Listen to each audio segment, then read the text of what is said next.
unmute there. What's up, everybody?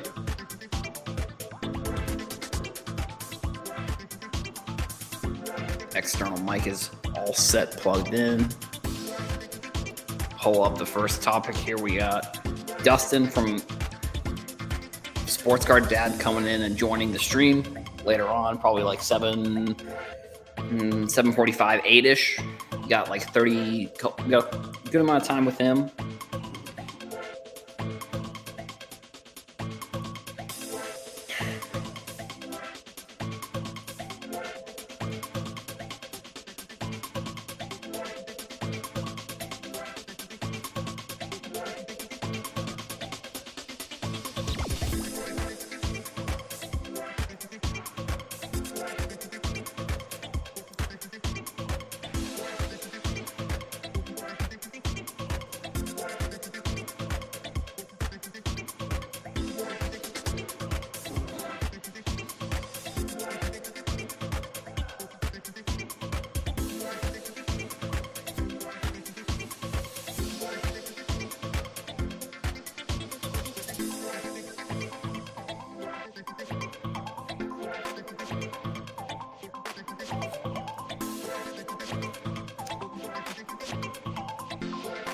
Oops.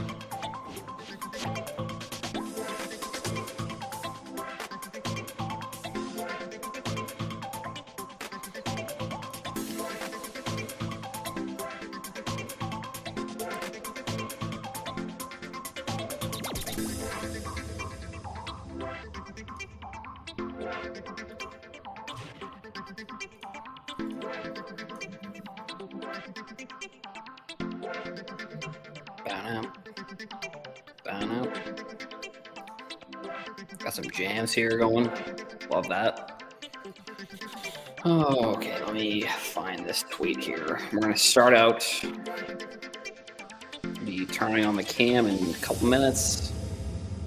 And then we're going to get right into it. Just be 1 second. I'd appreciate it if anybody watching would go and retweet the tweet I just put out. That would be, I really would appreciate that. That'd be great. Yeah, we're going to take this tweet, I think, here, because this is a good. Let's the size of this browser down a little bit.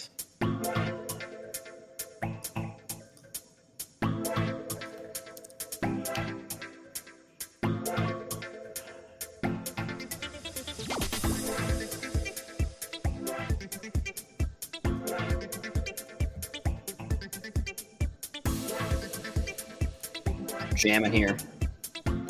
Let me shut this off here. For a wonderful bottom graphic. What's up, everybody? Still got the music going for a minute or two. Just what I figure.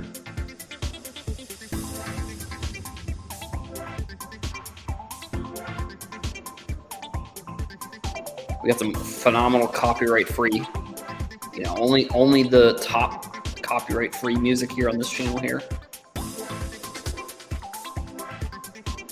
Let's see if I can find. Yeah, well.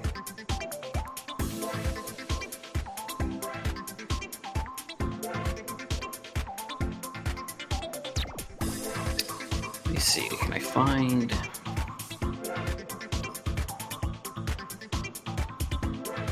Maybe it was on Aaron's page here.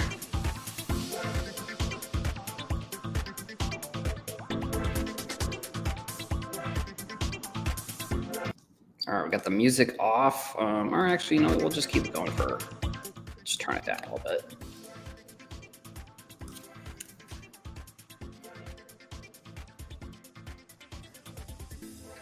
Let's see if I can find it. Where the heck did he post about it? Okay, well, either way. So, very exciting.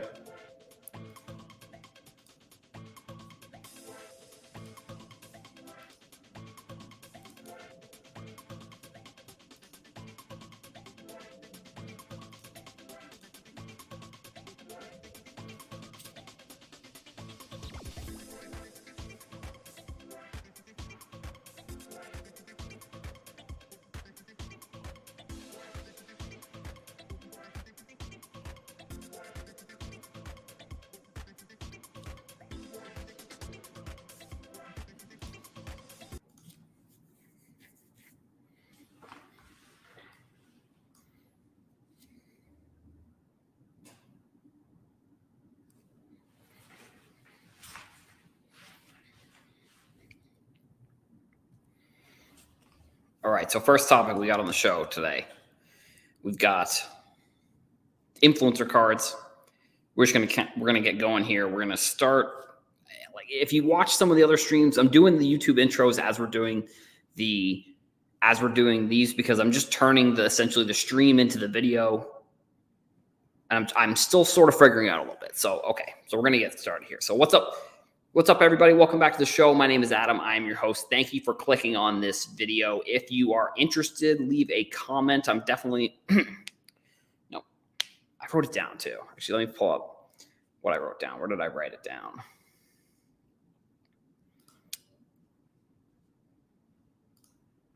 We're gonna get right into it. What's up, everybody? Who we got in the chat tonight? Let me know. Let me see some names of who we got in the chat. We got 2 people. Let me know who we got here. Okay, so here we go. What's up, everybody? Welcome back to today's video. What's up, everybody? Welcome back to today's video. We are going to be talking about the influencer cards that were just announced that are going to be in this year's Topps Big League.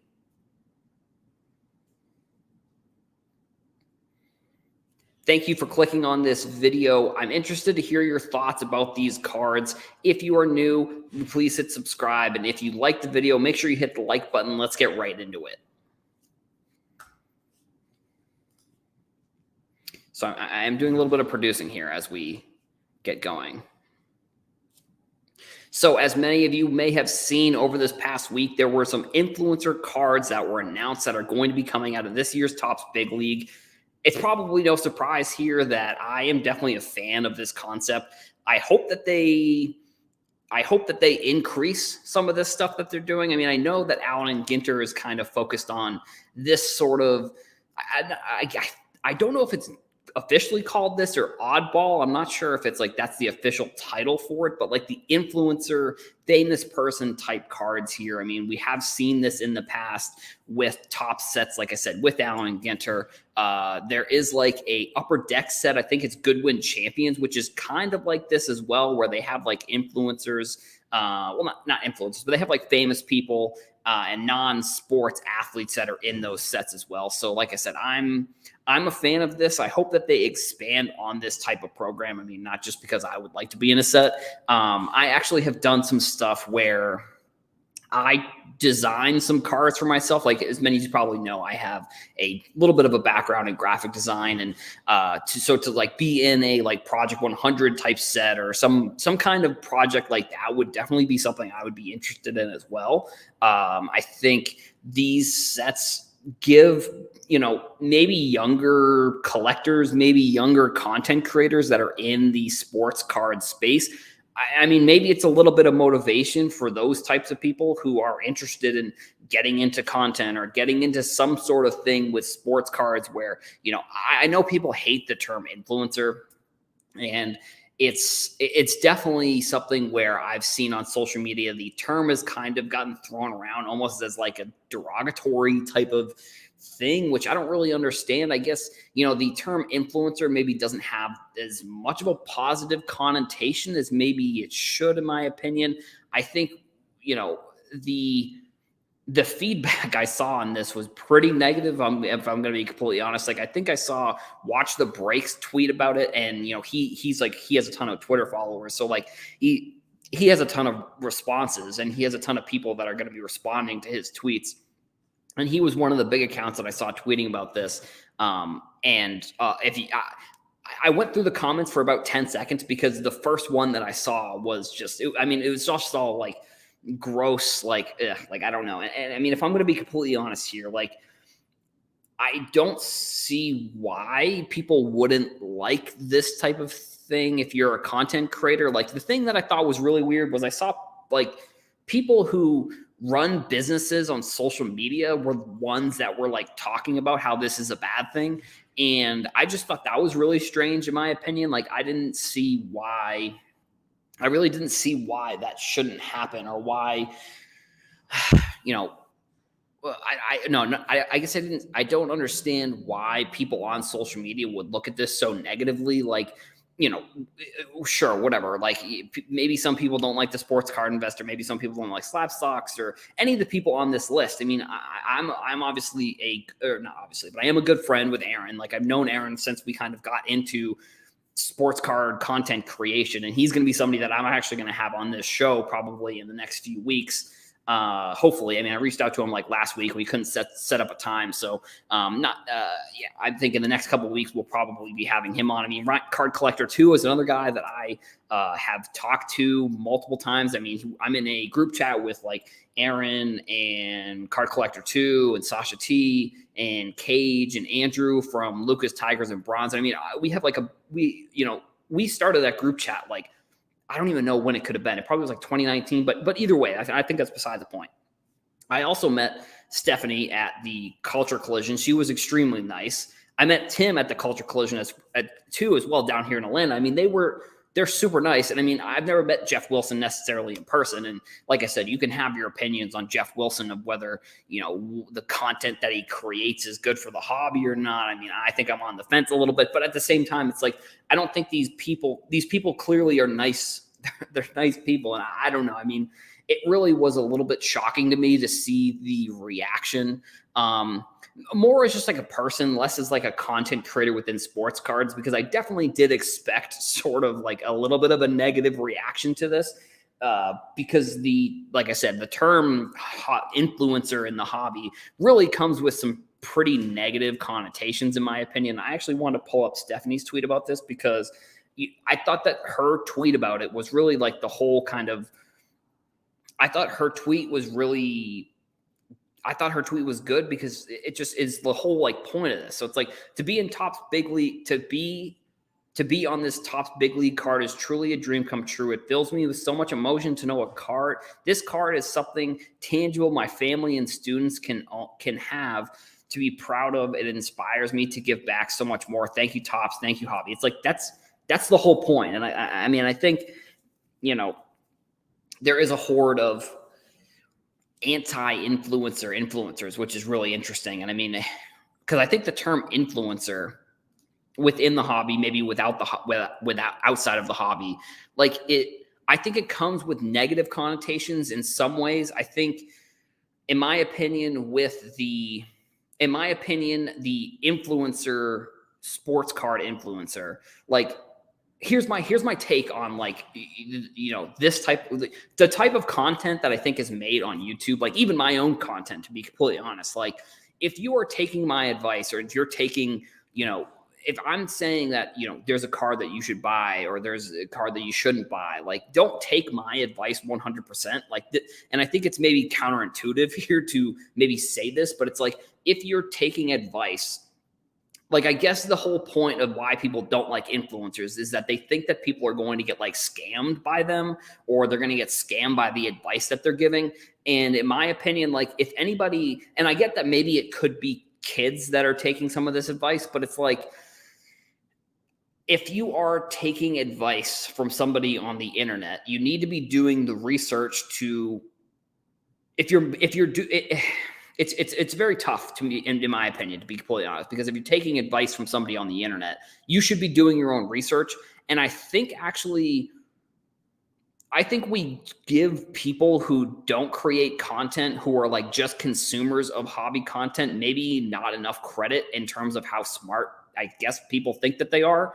Like, I think that a lot of people view people who maybe are, obviously people that are coming in that are new don't have the information that we're, the context that we have, that have people who have been in this for, I've been in sports cards since like 2018. So like almost half a decade at this point. And then there's people obviously that have been in here even longer than me, but I think we don't give people the credit. Like, I think if this was 2018, in my opinion, and the hobby was what it is now in 2018, I think maybe you could say there's more of, there's more of fault that people should be taking. But I think at this point in 2023, if you're taking the advice 100% and you're not doing the research yourself, then I'm less inclined to feel as bad. Like, I understand that people aren't going to do the research, but it's like,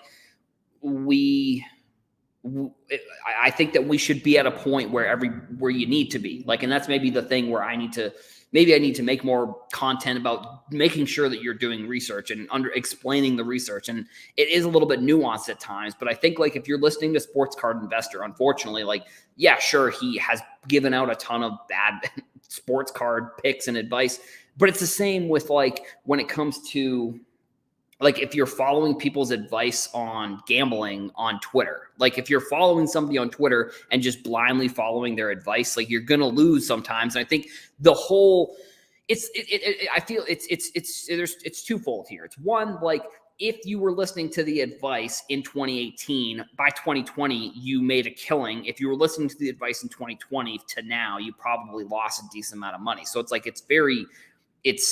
but there are principles from advice that you can take that I think will be timeless.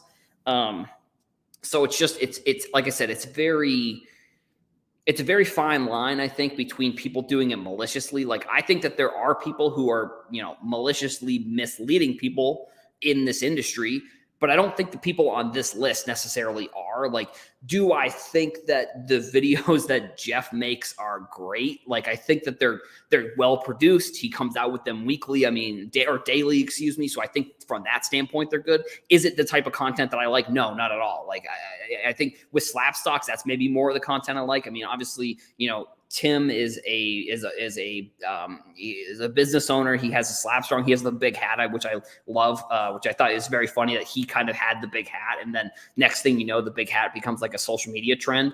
Ryan Card Collector too, I mean, is probably, I would say, one of the most important people in this industry. I would put my reputation behind him giving some of the best sound advice, I think most reasonable advice of anybody you can listen to on YouTube. Sure, he's not coming out with, top 5 tips video. Like he has videos like that, but like if you watch a lot of his videos and you watch him go into card shows and how he does business and all this type of thing, I think he's very important. I mean, Stephanie is a breaker. So like they're all coming from sort of different industries. I don't know. I mean, like I said, I think it's a very,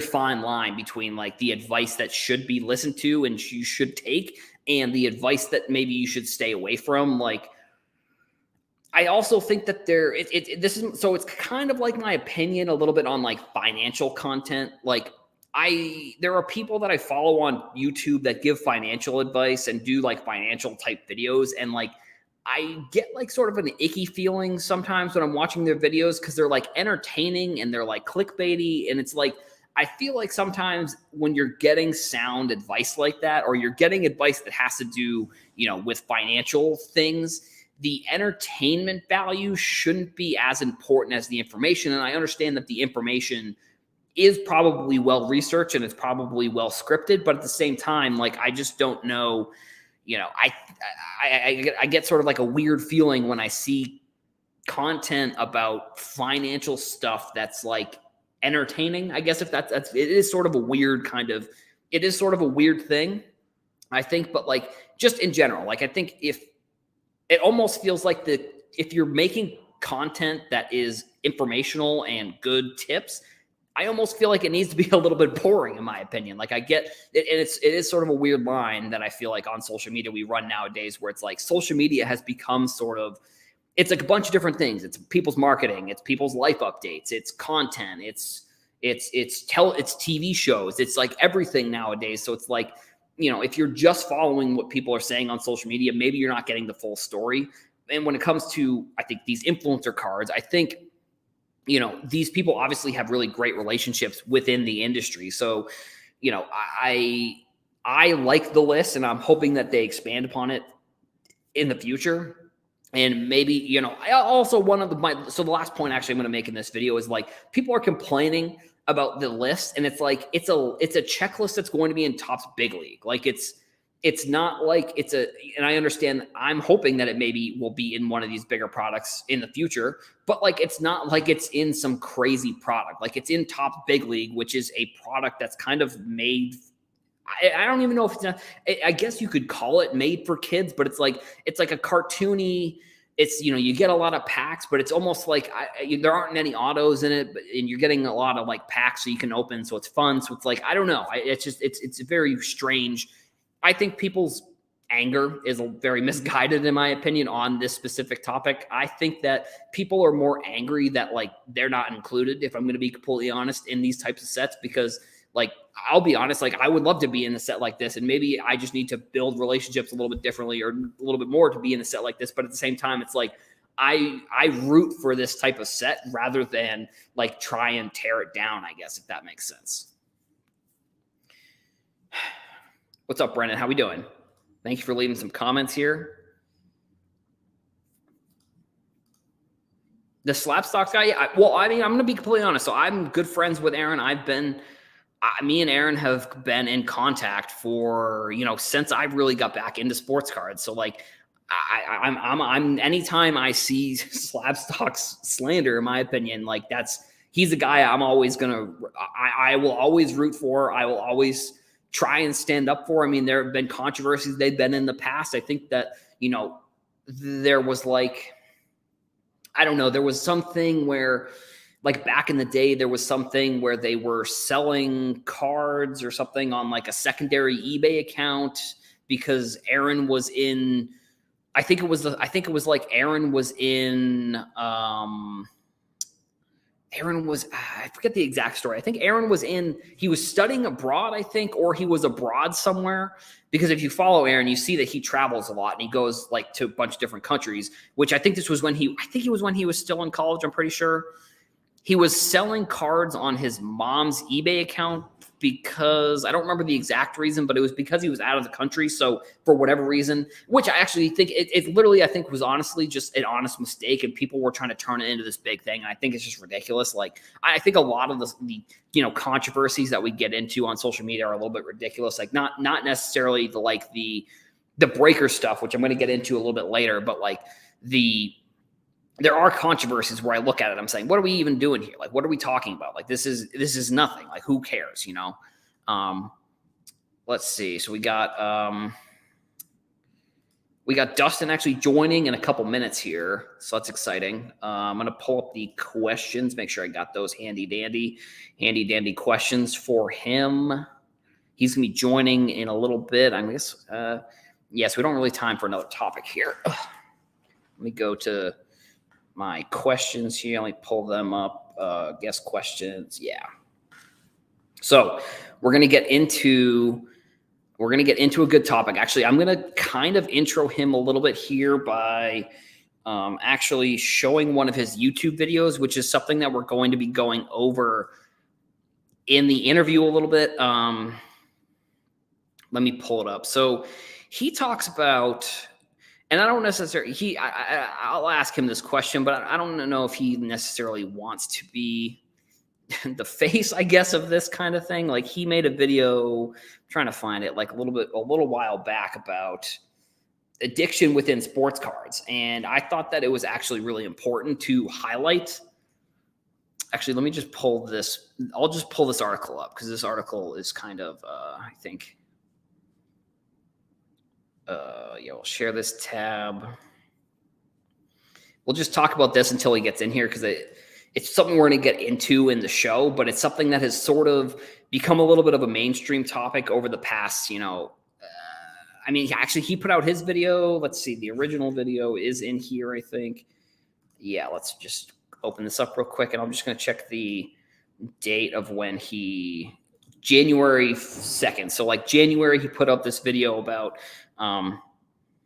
addiction within sports cards. And like I said, I don't necessarily think he wants to be the face of this, unfortunately. Like, I just think that he's one of the first people that's really kind of covered this topic, to be completely honest. And I think it's an important topic that isn't necessarily talked about a ton. Like I said, we're going to get into it.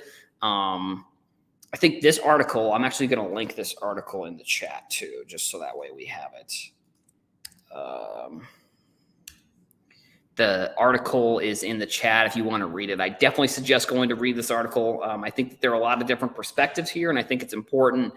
It's a topic that I think is not talked about necessarily maybe enough, in my opinion, because I think the hobby has become very easy.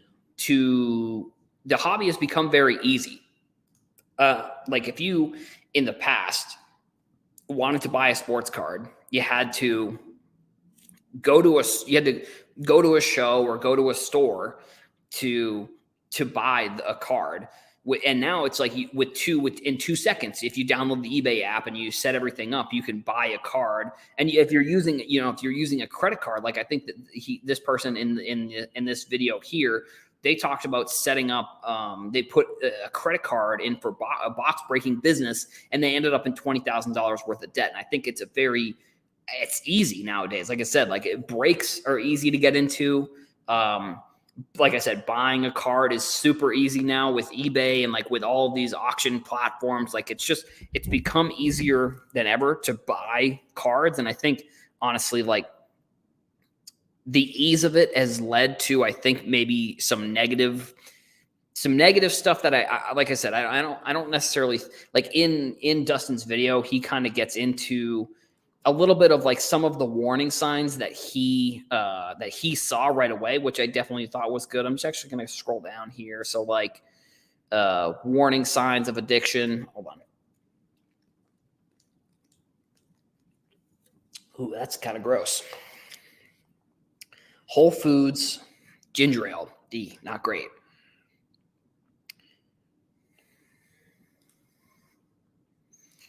Yeah, Brendan saying I'm all for this kind of card set because I think that's actually also a good point. I'm actually disappointed that I didn't see this earlier because I think that actually I would have included that. I think that's actually a phenomenal point, and it's one that I've been sort of making about like what we're doing now on social media is sort of we're creating the history of social media, right? We're creating the history of sports cards right now. So like, I've been saying this, I'm trying to figure out exactly, I might even like, I don't know, maybe I'll turn this into like some sort of, I don't know. I'm not sure what I want to do with this concept, but it's a concept that I've been saying in a lot of videos recently is like, we're writing the story of what sports cards are. And I think it's the first time that sports cards have been written almost in real time. The history of the world, it's kind of maybe a social media thing too. The history of the world right now is being written in cards with social media right now. Like, and it's so much different than like other times in history where like, you know,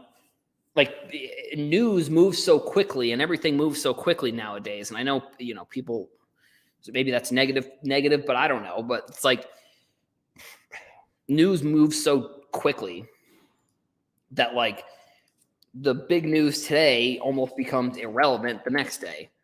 I'm actually just going to pull up this here too. So Morning Minute, just a quick plug. So Dustin joined in the backstage. I'm going to bring him in like a minute or two.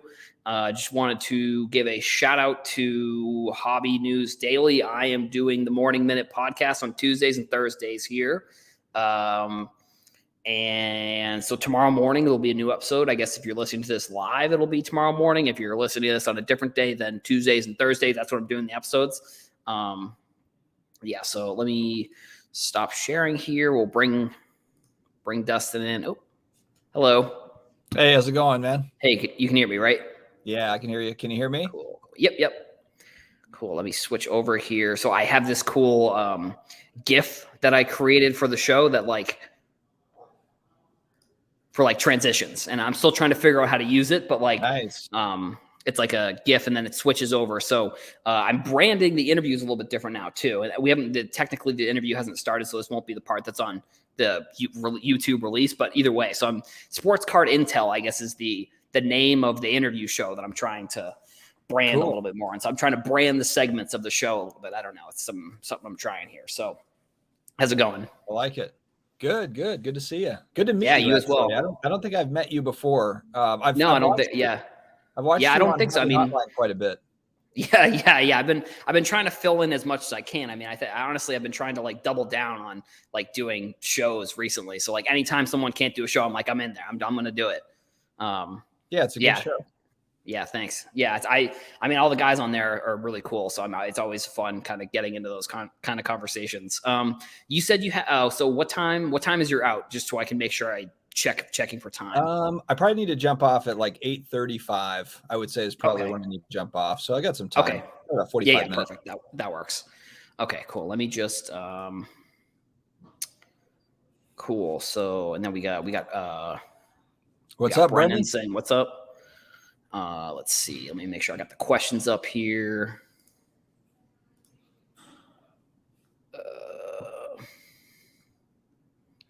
All right, cool. So here we go. Okay, so we're gonna get into it. Let me make sure I'm centered here. All right. What's up, everybody? Welcome back to Sports Card Intel, a sports card interview show. Tonight's guest, we are bringing on Dustin from the Sports Card Dad on YouTube, on Twitter, all those types of places. Dustin, thank you for coming on tonight. Yeah, thanks for having me. This is awesome. Yeah, I've been watching your content kind of from afar. I reached out to you, this morning, and you came on. I'm actually really excited that, you were able to come on tonight. So, how's everything going for you? It's going good. Yeah, always staying busy. I mean, I put out pretty much daily content, and then, with family and everything else, we're always busy around here, but that's a good thing. I'd rather be busy than not. So right. Yeah. That's how I feel as well. So, I mean, for you, like, you're a content person. I'm not sure if that's how you refer to yourself, but I feel like I definitely refer to myself as a content person. So, like, within this sports card world, like, how would you say that you describe yourself? I don't know. I think I'm probably just a hobbyist like everybody else. I just happen to have a YouTube channel, whereas maybe some might have a podcast, or they might do a blog, or maybe they are just private and do it on their own. So I guess I would classify myself as just a hobbyist, but I'm also, honestly, I'm a viewer of a lot of other hobby content as well. So, I know there's some content creators that just don't watch a whole lot. Maybe they don't have time. But for me, I really enjoy taking it in. So I watch you guys, I watch a lot of stuff. So I feel like kind of multifaceted. I make content, I take in a lot, and then I'm buying and selling cards, and I'm a hobbyist too. Yeah, I mean, you're somebody who creates a lot of like YouTube videos, so I'm sure that takes up a lot of your time. I mean, I definitely feel probably the same. I'm a hobbyist. I think that's a great title to have there. So, like, when you were first getting back into sports cards, or maybe, I think for my story, I was into it and then I wasn't into it and then I got back into it. So, like, for you, what was the first card or moment that you either, you could just talk about the first time, and then if you took a break and got back into it, like, what were the first kind of moments for you that you remember getting back into sports cards where you really kind of sparked the desire to continue collecting? Yeah. So I think, like a lot of people, I collected as a kid, so it was really kind of like the last big boom. It was late 80s, early 90s. That was just a great time in the hobby. And that was like 8 to 13 years of age for me, roughly. And then in 2006, I don't talk about this a lot, but I briefly got back in when Reggie Bush and Drew Brees went to the Saints. I'm a huge New Orleans Saints fan. And just out of curiosity, I went and I looked at cards. I did pick up, and I didn't dive into I didn't dive back into it. I strictly just looked at, what cards does Reggie Bush have? And I wanted to grab a few of those, and I did. And I still have those. So I did briefly get back in and grab some Reggie Bush stuff in 2006, 2007. But then nothing again until 2018. And it was, again, kind of, it was collectibles as a whole. So, when I was a kid, I collected comic books, and I played video games, and I collected cards. So now I've got graded video games, graded comic books, graded cards. I've got raw stuff too, obviously, but I got back into like all the stuff. I've got He-Man figures that are still in the box. I've got starting lineups that are graded. So I think I'm kind of more of like a nostalgia in my like bio thing on Instagram. I think I have like nostalgia nerd or something, but for me, it's like all the 80s and 90s stuff. I just think it's awesome. And then the collectibles that are associated with those, I'll take a look at kind of any of those things. And then cards is just a natural extension of kind of what I was doing as a kid. But what's been amazing, though, is just how cards have evolved, especially with grading, since 1990, when I was doing it as a kid. There was just no options, as far as grading goes, or, there was, kind of the main sets. And then you also didn't have anywhere to sell your cards, so it was like you pull a great card out of a pack, then you just hand it back to the dealer and he gives you 10 more packs. Like that was right. Your hobby experience as a kid. Now it's vastly different, as like now it's like pick your selling platform. Do you want to put it in a vault? Do you want to like there's a million different things. So it's very different. Yeah, I think that's kind of one of the main things that I think is different. Like you were saying, is so different from, even like I growing up in the 90s and kind of being a little bit of a collector back then. I was younger in the 90s, I suppose. But like going to a hobby shop or going to like a flea market and like getting cards and, then they would just like sit kind of, in my room as a kid. I didn't really know exactly what to do with them. I wasn't buying and selling them really back then. But like the changes I think within the industry have come, and there are tons of different things, and I think one of the things that has been a huge change is like the ease of kind of getting into anything you can really think of, and I think one of the things, we're going to get into a topic that maybe is a little bit heavier for some people, maybe for yourself as well, but like you put out a phenomenal video at the beginning of January, and then you put out another video, kind of like an update, and then you did a mini interview with Sports Collectors Daily about sort of like the addiction within cards. So I'm interested kind of to hear your story about that, and like if there's anything you can say for maybe somebody that is sort of maybe experiencing some of the same things. Like I don't want to say like tips and tricks or whatever, but it's like I think for somebody like you were able to sort of maybe catch it a little bit early where some people might not be as lucky, but like, so I'm interested. So for you, like the addiction, is it something where, how did you sort of catch it? I'm just interested to hear kind of a little bit of the backstory behind that. Yeah, I had been buying cards really, I would say on a weekly or biweekly basis, really, I mean, straight for about 3 years, probably, maybe even a little bit longer than that. And it got to a point where it was just very habitual. And I mentioned in the article, I mean, it would be like paydays on Friday, and by like Tuesday, Wednesday, I've already got like bids out on stuff. Like the money is already spent, and it got to a point where I guess the good news, or like the good part of it, is I didn't run up a bunch of credit card debt. It was disposable income, but I've got 4 kids, I've got a wife, I've got a lot of responsibilities, and anytime that's the case, like if you spend $1 on a card, that's $1 that could have gone to a college fund. It could have gone into, the retirement account or whatever. So, there's a lot of moving parts, and even if you don't have any kids, I mean, it's really no different. It's, you could have put that money into real estate. You could have put that money against something else or whatever, and so what had happened where I started to feel uncomfortable is I was just kind of impulse buying. And then my wife and I had conversations, and I was kind of more like, hey, I'm good. Like I've got this stuff paid for. We had a couple of bills that had come up, and I actually didn't have the money for it. And so I had to kind of like restructure a couple of things now I had the money in savings to be able to pay for those things, but I shouldn't have had to pull the money from savings. I should have already had the money, like I should have already had it.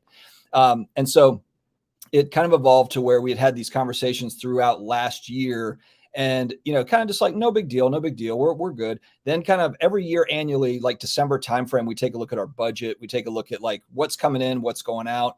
And I just realized we looked at like the amount of money that went to collectibles, and it was higher than that I wasn't keeping good enough track of it. So it was like, wow, that's actually a lot more than I had really anticipated. And it was just kind of like going through the motions, and again, you're just having fun, and I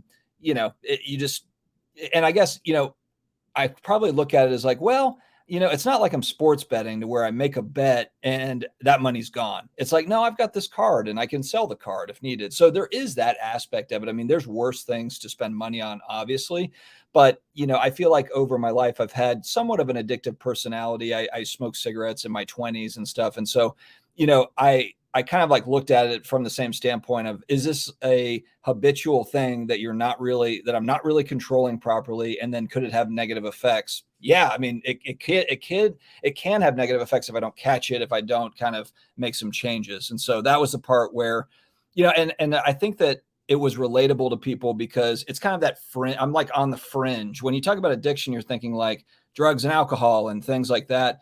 But, and then in cards, you're thinking breaks. Oh, okay. Well, maybe you're running up credit cards and buying into breaks and stuff. That's bad.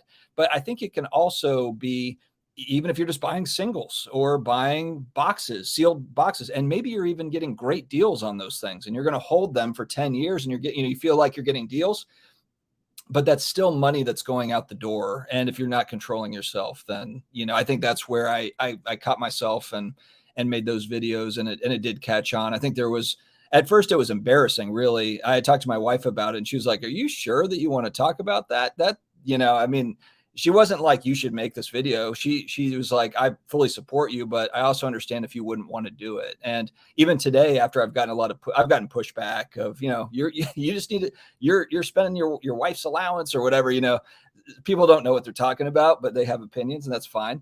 But I'm still glad that I did it. I think it's been a net positive for the, as a whole. Yeah, I mean, I think, like I said, it's one of the reasons why I wanted to bring you on. I mean, I've been watching some of your YouTube content as well, and you're a phenomenal content creator. So, like, I like bringing on people who are content creators in the space. And I mean, like I said, I think it's commendable kind of to discuss this type of thing, because, like, I think with the industry where it's at now, like, there's definitely going to be, like, I don't know. I mean, I don't mean to sound dramatic, but like the way that, like, there's you can call 1-800-GAMBLER if you have like a sports betting addiction or you're addicted to casinos. Like, I could see a resource like that, or even just using that resource as like a sports card type of thing. And like, because I just think that, like, nowadays, like, getting into breaks, and I mean, even if we're talking gambling just in general, like sports gambling, it's become legal all over the United States. Breaking is 100% legal everywhere in the United States. So it's like, it's becoming more of like, and with the high stakes, I think, that go into some of these like bigger box breaks, like, you are basically doing I don't mean to categorize this gambling, but in a way, like, you're spending however much on a break hoping you can get in. And I mean, just for my own, I don't necessarily have a story like yours, but I think one of the things that I definitely ran into when I was first getting back into sports cards and I was discovering breaking was like, it's just, you get so like excited when it's your time for like a box break, and you're like, if you're watching somebody that about do a box break, or you're watching like a live stream, and it's like, it's your box, and once they start opening it, it's like you see other spots that are available maybe later on, you're like, well, I'll just, I don't know what I'm going to pull from this one. If I can pull and get my money back, I'll just buy another one. It's like, it can be a very slippery slope. So, from your perspective, like, and I do, and I don't like the thought of like regulations, I guess, being brought into sports cards, because it sounds kind of ridiculous. But like, when you get into the industry a little bit more, like, I feel like you start to maybe understand that there might need to be a little bit of that. So like, from your perspective, like, is that something that you think could come down the road, or is it something where, we're still kind of regulating sports gambling a little bit? So it's something that you maybe don't even think we'll really ever have to deal with? I'm not really a big fan of regulation, only because usually it means over-regulation, so, and this is a very niche space. So what typically happens is you have regulation that comes in, and yes, it cuts out those bad apples, but then it also takes a wide swipe and knocks out good folks too. It makes it expensive to do business, right. So I do understand when you see these dumb things that happen on video. See, it's all on video too. It's not like this is behind the scenes. Like, it's all on the internet for us all to see.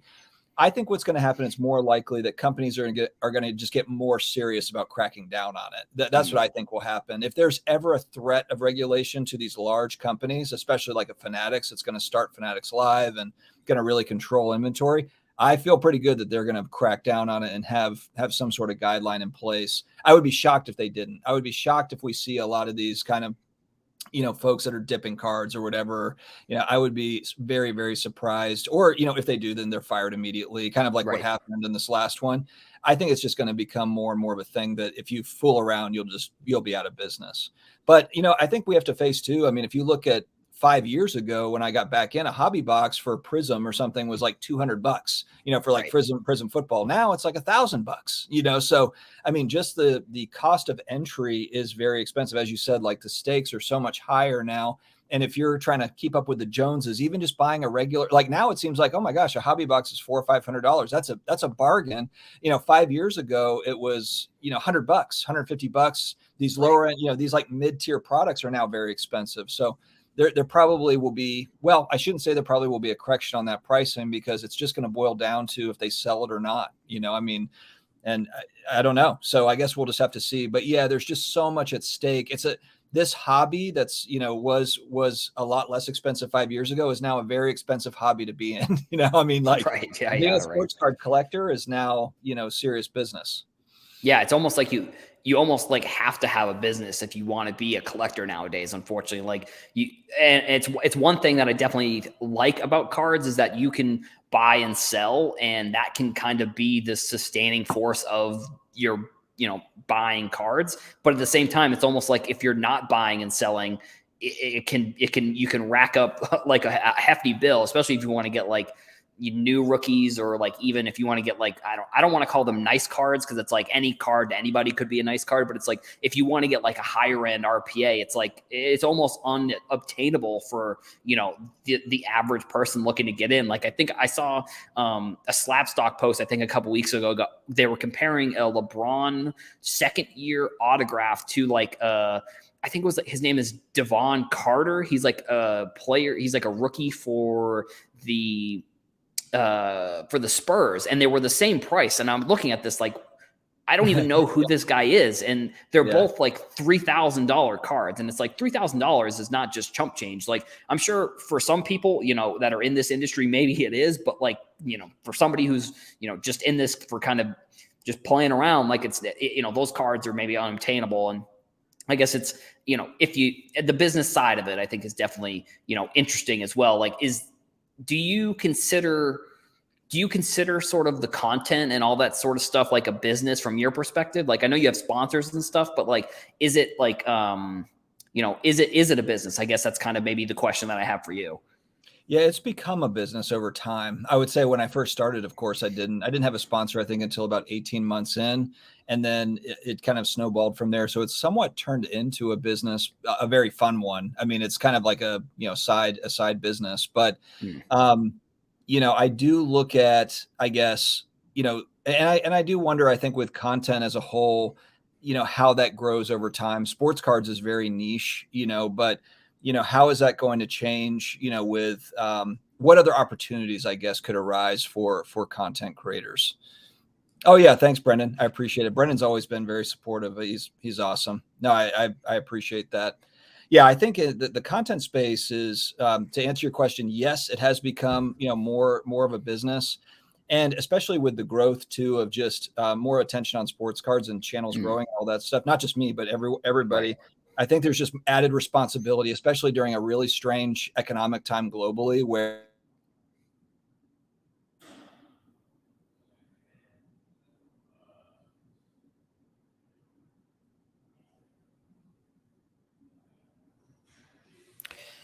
sorry, man. Yeah.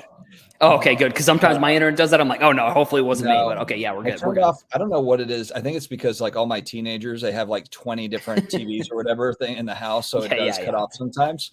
I was just going to finish up with, I think there's a responsibility. At least my 2023 is all about hobby sustainability is like my theme on my channel. Not that I haven't had that, going back years, I've preached caution, but especially now, I'm really focused heavily on that piece, is just trying to not just always be, I don't want to be negative or sad about stuff or whatever. I mean, it's a really, really fun hobby, but I want to make sure to sprinkle in some of that financial stuff too.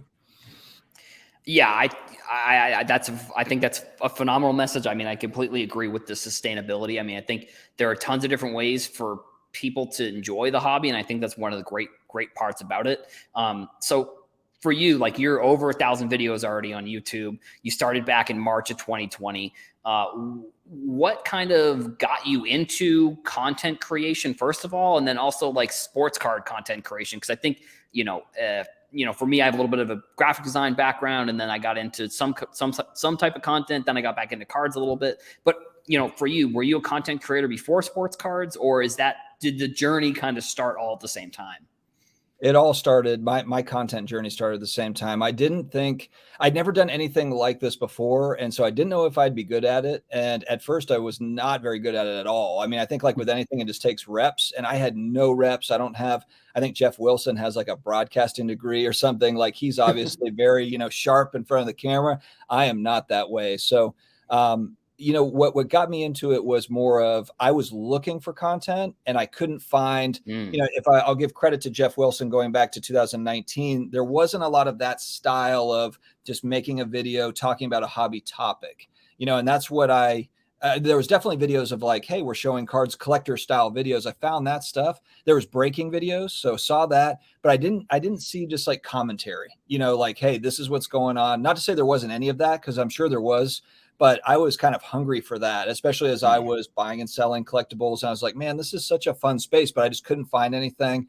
So I could find it, but it was just limited. I was always yearning for more. I'd watch a video and I'd be like, man, I wish that they would just keep on going. I could watch hours of this.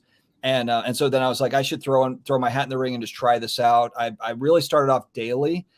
So I wanted to do, my bread and butter's always been kind of 5-minute to 12-minute videos, maybe 15 minutes, but it's always kind of a hobby topic, more of a conversation starter. I usually sit on the fence on particular topics. So I kind of talk about, here's my opinion on this, but I can also see this side of the story and that side and that side. So I try to kind of, and for some people that's boring. I mean, for some people, they want you to take a hard stance and to speak with conviction. But the truth is there's usually 5 different sides to a story or different angles you can look at something. So a lot of times I just throw a topic out. I'll make a couple of points that I think, and then I'll throw it out to the audience. Like, what do you guys think? And I've been doing that really for 3 years, and I just have fun doing it. It's kind of my creative outlet. I throw in dumb NES clips and things, and just to have fun. But I enjoy that. My kids think it's funny. So there's I would say that's just kind of like it's just an extension of my hobby experience, probably like it is for you. You do collectibles, but then you also enjoy doing the content. It's kind of the same. Yeah. I mean, I 100% agree with basically every single point you made there. I mean, I definitely sit on the fence on a lot of subjects. Like, I think I have opinions on stuff, but I'm also like, but I mean, it could be the other thing. Like, I think it's totally reasonable. Like, and then also the other point you made about like when you're creating content because you were creating content that you were trying to find, that's like 100% actually why I kind of started creating sports card content, because there was a lot of like Sports Collectors Daily, and there was like a lot of like Cardboard Connections where they were this is this set and this is what the configuration looks like and this is what the checklist is, but there wasn't really like, I guess, opinions on this stuff. It was a lot of like granular information. And then even Card Ladder was something that didn't exist. So there wasn't even that data really that existed either. So like getting into content creation, I mean, it was a lot of like, I basically was just learning and then trying to create content basically about what I learned for the most part. Yeah, it was kind of almost, and not to say there wasn't personalities in the space, because there are personalities that have been going back further than 3 years, obviously, but there wasn't as many of them putting out YouTube content. Or just showing that side of their personality. Maybe it was like, well, YouTube content's supposed to be like this certain way, and we talk about, these sets. And then I feel like in 2019, 20, then it started to be, it just got more creative, I think. You had more people coming in to make content, and everybody was doing it a different way. And some people are copying each other. I'm copying people, they're copying me, and we're trying new things. But that's good, because then you're trying all these different things. Some of it sticks, some of it doesn't. But that's part of the fun too. And people will talk about views and subs and stuff. Views and subs for me it's just a fun challenge. It's not as if I'm like, yes, I've got goals and things, but it's fun for me to put something out and see like, oh, this topic did well, this one did horribly, and just compare and contrast. That's all part of the game. That's the YouTube game. But that part is also fun. Right. Yeah, I agree with that too. I mean, a little bit about addiction. Like, I like playing Call of Duty sometimes. Actually, a lot. I play a lot of Call of Duty, and like, you get into those modes. Sometimes you're like, all right, just one more game, and it can be the same with sports cards in a way. And I actually a little bit forgot about what I was going to make the point there, but it was just basically like, the learning aspect of cards, I think, is so important. And I think that there's so many different ways you can learn about cards. There's so many podcasts nowadays. There's so many different YouTube videos. For you, like, what's something that sports cards has taught you? Oh, wow. Well, going back to when I was a kid, it was kind of my first foray into business. So it was basically like, understanding, I mean, the Beckett Price Guide was my first look at like, okay, this is this widget, this card that is worth 5 cents, and now it's worth 10 cents, or now it went from 10 cents to 5 cents. It was like prehistoric times when the Beckett magazine was coming out compared to today, where it was like a card moves from 1,000 to 2,000. It was like, yes, this one went from 25 to 50 cents, and there's a little arrow next to it. I mean, it was a very different game, totally different. But cards can, I mean, I think probably a lot of different things. I think we cut out for a second again. We'll just be 1 second, everybody.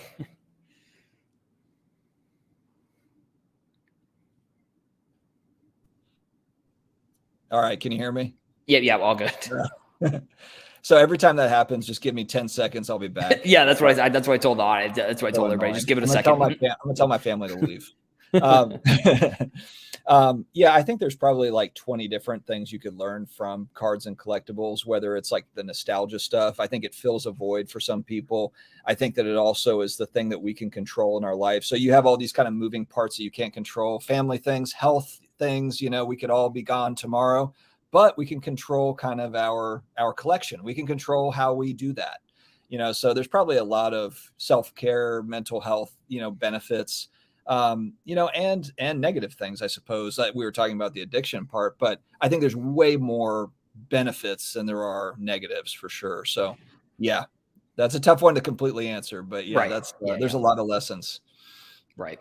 Oh, and I also remembered the point that I was going to make about Call of Duty. It's a game, but also social media, if you view it in a certain way, can be like a game as well. So I sometimes find myself wanting to create content because I'm interested in it's almost like playing a game where it's like you try, it's strategy, it's, analyzing, it's figuring out what's going to work, what's not going to work.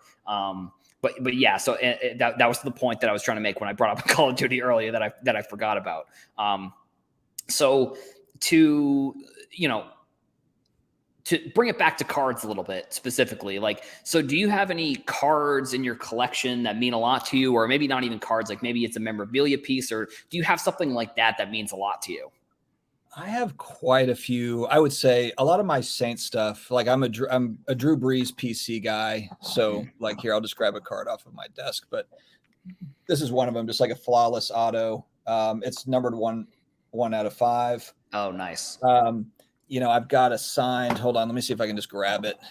I'll just pick it up. I need to actually get a case for this, but. I've got a signed full-size speed helmet. Oh, nice. It's Breeze and Alvin Kamara. Oh, cool. Hopefully Alvin Kamara is still on our team after right. Yeah. But so yeah, there's a few pieces. I've got the Luka Doncic signed jersey back here. I've got a Barry Sanders signed jersey as well that says the Lion King. So it's like Barry Sanders, the Lion King. I've seen him sign cards like that too. So yeah, I mean, people ask me all the time about like favorite card or favorite this or that. And I just feel like I can't narrow it down really. I've got so many favorite things. That's probably part of my problem. Right. Yeah. Same. Yeah. And so we've kind of touched on a little bit throughout here. So there's been so many things that have sort of changed throughout the industries. And I'm not really asking for necessarily a prediction for the next 5 years, but like what's something that you're looking forward to in the next, 3 to 4, maybe 5 years, next decade. I guess you kind of take it however you want, but like, what's something that you're looking forward to kind of coming up within cards over the next couple of years? I think it's the elephant in the room. Everybody talks about it, but it's really how Fanatics is going to execute their plan, because there's no doubt, and I talk about it all the time, but Michael Rubin is the obvious visionary. He just, he was in Burbank talking to Devin Booker on the phone while a Devin Booker collector was in front of him. I mean, he's kind of the Pied Piper. He has all the influence. It's a really rare combination that you have the guy that owns the company that's going to basically control cards also happens to be basically a celebrity himself. He's tied in with all the athletes and the musicians and all. I mean, it's such a, I guess maybe, I don't know if it's a lucky combination, but think about any company that could have come in and done that. I mean, if it was any other company outside of like a Fanatics, it also could be a guy that works at Fanatics that doesn't even really give a damn about any of the stuff. It's just like a great, maybe it's the CEO of like any CEO. I mean, if the CEO of, eBay or if the CEO of some of these other huge companies stepped out like, would we even know who they are if we saw them at a Right. card show? Probably not. And would they be able to call Devin Booker on the phone? Probably not. Right. Yeah, exactly. So I'm really curious. I think, and it's going to sound like I'm being overly positive or optimistic. I'm really curious to see if his company can deliver on his vision, because it's obvious that he knows what he's doing, but it's a whole other thing to make sure you have the right people in place that can deliver that vision. So, and there's so many moving parts with what they're trying to do. So I'm excited to see how they manage that.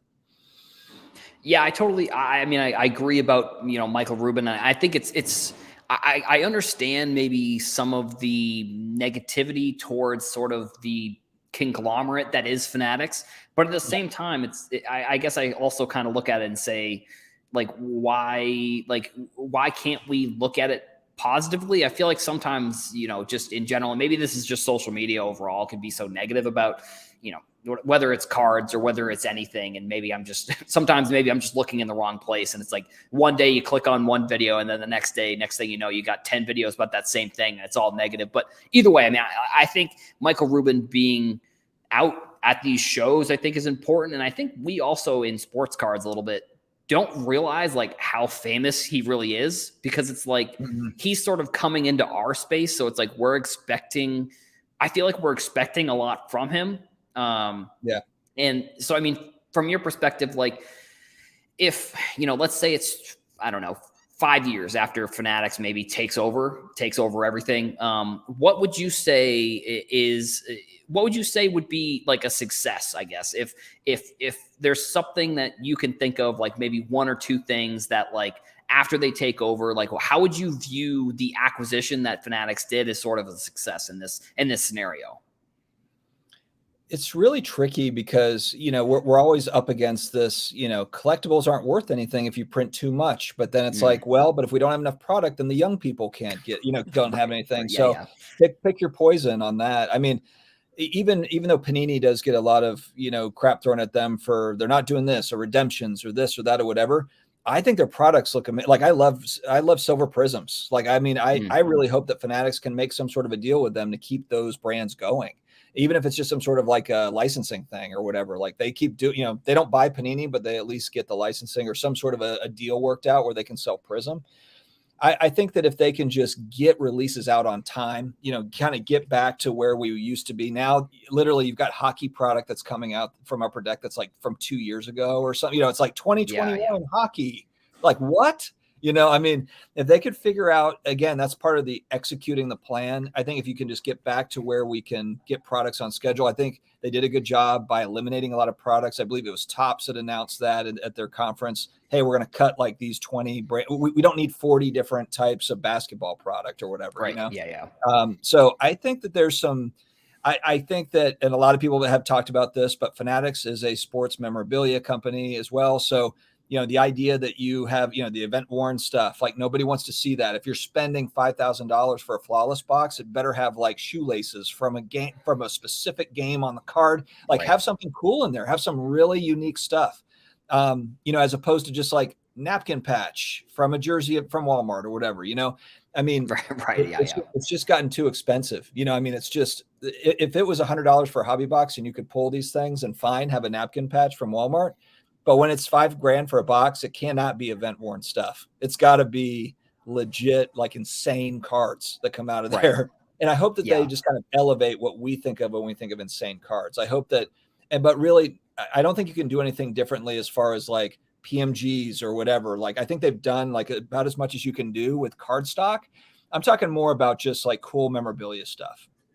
It's really on card auto with wicked memorabilia stuff attached to it, Yeah, definitely. I think, elevating those higher end brands and I guess maybe not necessarily elevating some of the lower end brands, but just bring the value. I feel match the value of what it costs. I feel I put out a video that I've gotten some feedback on recently about talking about how Prism, for example, they increased the print run, but they also increased the price, and that the increased print run also brought down the quality of the product. And a couple people have reached out and said that they don't know exactly how to fix something like that. And so, I've got two more questions for you. So one would be let's just say you're Michael Rubin.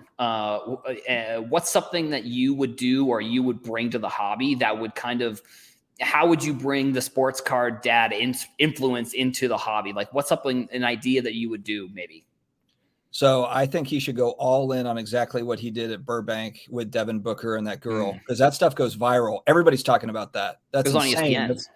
Yeah, I mean, and that's such a simple thing. Look, that took 30 seconds, maybe like 60 seconds of his time. It got put on camera. But if you create those types of experiences and associate that with a redemption card, let's say, because you have to remember too, like the league signed up, but also the player association. So they care about it too. I mean, all these athletes, they're getting a cut. They're going to, like Fanatics. That's part of the reason why people are like, how is Fanatics going to make any money? Because they paid like so much and then they have to cut in all the players and everything. So with that said, yeah, when Michael Rubin calls Devin Booker, like he's going to answer the phone because that's Michael Rubin at Fanatics and they've got that business deal. Plus they like each other and all that. Right. Yeah. I think if he can turn these, like, these cards also into experiences. That was also the big thing with NFTs. Like, what's the utility? What's the utility? Right. Well, you could do the same thing with a card. It would be, what's the utility? So yeah, maybe there's some amazing Logo Man cards that are in this set, but there's also these experience cards or whatever the hell you want to call that, to where you can, if you've got the card, then you're able to, it's kind of similar to where it's like, you can win a trip to the Super Bowl. That's like, they've been doing that forever, like win 2 tickets to the Super Bowl. Well, think about that on just such a more broad scale. You can go to a Magic game, an Orlando Magic game, 2 tickets or whatever, but you could also have player experiences and just figure out how to orchestrate that with the leagues, to where it gets fans closer to the athletes so that it's not some, like, you've got to be in the know. You've got to have, somebody on the inside. Because typically when I think of somebody that can go and get like Luka Doncic, meet him and get his autograph, I think of like Jeff Bezos's kid, right. Yeah. Right. Courtside tickets. It's like, hey, Luka. And I'm like, cool. Like, I'll never do that, so wouldn't it be nice if there was a card and a product where it's like that once in a lifetime experience is in that box? I think that's like, okay, well, then I understand why it's $5,000 for a box. That makes sense. Right. Yeah, I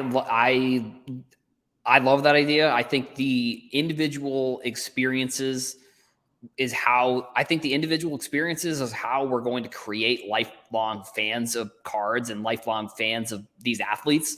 Like, because as a kid, I don't remember the random game where, the team, maybe they won 10-4 or we left in the 7th inning or something along those lines. I remember the games where you had an interaction with one of those players, or you caught a foul ball or something along those lines. So I mean, I think that's a phenomenal idea, and I mean something that I've definitely been advocating for as well. I think if Tops or Fanatics, we are readily available with ideas. So I think if they want to like reach out to us, those ideas will be free, but the next couple ones I think we will have to start charging. Yeah, I've been doing Fanatics videos too, not necessarily just to get their attention, but it is such that it's the elephant in the room. It's like, I mean, they're really going to rule. So, right. I feel like if nobody is talking about different ideas, like we have YouTube channels, throw out your ideas on your IG account or on your YouTube, right. They might never see it, or they might watch every single one of them. Right, I mean, exactly. It's a big company. I mean, I think they pay attention to stuff more than we probably know. Yeah. I think the one thing that I do sort of hope is that, like, I hope that the criticism sometimes from collectors doesn't like rub them the wrong way, I guess, because I think that there are so many, there are so many channels and so many people that create positive content, and, but there is some criticism that I think is warranted in some, scenarios. Off the top of my head, I can't really think of any. I mean, other than, I guess maybe Panini's quality control, I guess, is one that has gotten some criticism over the past. But I guess I hope that they don't necessarily take the criticism super personally, I guess, because it's like, at the end of the day, like, I think sometimes we forget as card collectors and people on the internet that, like, the products that we're opening, it took usually a human kind of producing at each level of that product. So it's like, there's maybe not the QC and maybe not the like cutting and packing of the cards necessarily, but like, the design of the cards, the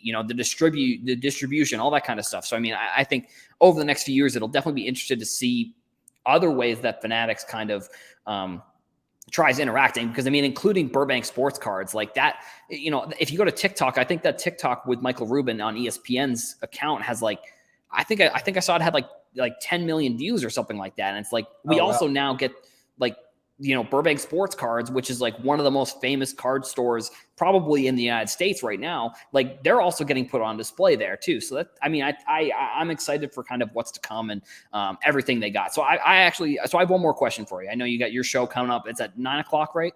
Yeah. Okay, cool. Yeah. So if after this interview, after you watch my show, go over, make sure you check out the Sports Card Dad on YouTube. He's got a show coming up.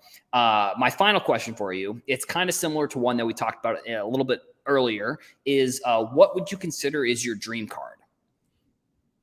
That's really tough. I don't have, and the reason why I usually answer it this way is because I've been back in the hobby for about 5 years, and I feel like what I've collected has changed over time. So I know for some people, you know, they're player collectors. They're collecting Michael Jordan, or they're collecting Derek Jeter, or they've got a very defined way that they're doing things. I mean, for me, really, Drew Brees is my PC. I collect Tom Brady. I have a lot of Tom Brady stuff. I also collect Hall of Fame autos. So I have just a variety across all sports of, you know, patch autos or different autographs. I really enjoy that. You know, I've got a wicked Stranger Things card collection. You know, I mean, but I've got all sorts of different things. So I don't know if I know yet what my dream card is, just because I almost feel like I need to be in the hobby a little bit, back in a little bit more. Not that I'm not aware of cards, but I feel like I'm aware of the majority of the important sets, if you will, but I haven't landed in on something where I'm just like, man, that's my big goal. I'm chasing this. I'm trying to trade up into this particular card, because honestly, like, I live mostly in the $100 to $500 range. And I feel like there's so many awesome cards that are in that price point, especially now that prices have come down over the last year or so. So, I mean, I just kind of live in there. Yes, I have some that are more expensive than that, but I don't own, like, my most expensive card is a $2,000 card. That's my most valuable card that I own, is, you know, and I'm not saying that that's nothing, but in this hobby, that's like a hobby box. Yeah. That's like like a couple hobby boxes, you know? So yeah, sorry, I have a great answer.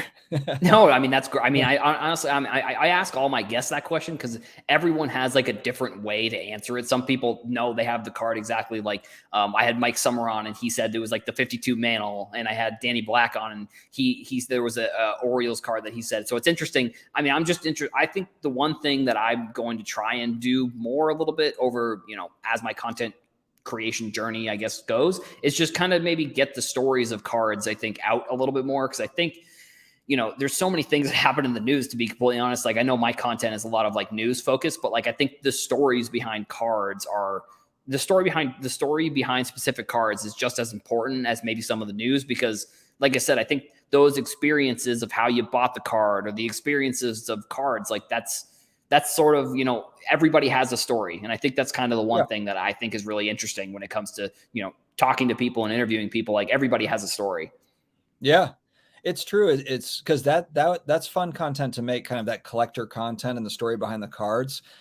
But if we look at, you know, what is the most popular content, it's probably more of the business side of the hobby is the more popular content. And it's not to say that it's better. It's just that I think that people tune into that for whatever reason. They like to see buying and selling. They like to see you know, they like to see the business side or the news side, whether it be, you know, everyone tunes into the bad news, you know, like everyone wants to hear about the bad news. So it is tricky. It's tough to kind of balance those things out, because I agree with you. I mean, I would love to make more of the collector type content that's just strictly about card sets. I do enjoy that, and I have done some of that, but it's just tough to, I guess, just because time is limited. You know, it's like, exactly. Like, I'll go to make that, and then there'll be like 3 other news stories where it's like, I'll have to come back to that, or, you know, so it's hard. Yeah, definitely.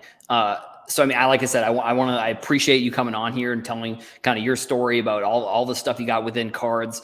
Let the audience know sort of where they can find you. And if you got anything you want to promote, definitely, you know, let everybody know what you got. Thanks, man. Yeah, I appreciate it. I'm the Sports Card Dad on YouTube. I'm at Sports Card Dad on IG. I don't know if I have anything necessarily to promote, but I appreciate you having me on. I'll definitely promote this, on the, make sure I shout out your channel on my next, if it's not tomorrow, it'll be the day after. Sure. I appreciate you having me on. And yeah, I think I started watching you going back a few years. When did you actually start? 2020? Like 2018, like the end of 2018 is when I got back into cards. And then it was either late 2018 or early 2019 is when I kind of got back into like card or doing card content in general. But like 2020, okay. I feel like is definitely 2020. I feel like is when everybody kind of, not like necessarily blew up, but like everybody's content was kind of like doing really well back then. Yeah. I remember seeing your stuff early on when I started making it. So I've been watching your stuff for a long time, but yeah, it's good to see kind of you're on Hobby Hotline. And so congrats there. And then I saw you're going to join, what is the name of the news network that started? Yeah. Hobby News Daily. I'm doing the News podcast Daily for them on Tuesdays and Thursdays. Yeah. Yeah. Congrats. That's awesome. I like watching a ton of different content. So I'll be watching. I appreciate it. Thank you. Yep. So Sports Card Dad on YouTube, all the IG and Twitter, obviously check out Twitter. That's where I'll be kind of promoting a lot of the stuff on here. So like I said, Dustin, thank you so much for coming on. Cool. Thanks, Adam. I'll see you later, man. All right.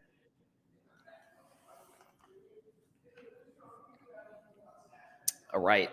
Dustin, phenomenal guy. I mean, I honestly appreciate him telling his story. The story about addiction, I think, is definitely, one that isn't told enough maybe within cards. I mean, here's the thing. I think sometimes addiction and stuff like that, it's a very vulnerable type of content to make for people. And I feel like if you were to try and tell somebody you were addicted to sports cards, they may not take it seriously, but I think it is very serious. And I think that I put the article link in the chat here. So, I mean, if anybody feels like if anybody feels like maybe if things are getting a little bit overwhelming, check out that article, try and find some resources. I don't necessarily know if like 1-800-GAMBLER, if that's like, you could talk to them about cards. I mean, I can't imagine they would turn you down if you're, it's probably just all like that. So, I mean, I would say that's probably a good resource if you're starting to feel maybe that you're a little bit overwhelmed. Like I said, I think it's, I don't know. I think within sports cards too, we sometimes maybe we don't share personal information and personal kind of journeys as much. I know a lot of the stuff a lot of content is a lot of news for me too. So like I'm trying to share more of my personal story, my personal journey. I guess here on YouTube, I mean, in interviews, because you can kind of bounce questions and bounce things off of people. So, I mean, having Dustin on, I mean, obviously sharing kind of some of my experiences when it comes to breaks. Like, like I said, you buy into a break, and then next thing you know, it's like it's the end of the night and there's one break left, and it's like there's still some spots and you want to do it and you jump in and then you lose maybe, I don't know, however much you spent on the break. I mean, I've never spent more than $20 or $30, to be honest, on a break. So it's like, but there are breaks where you can spend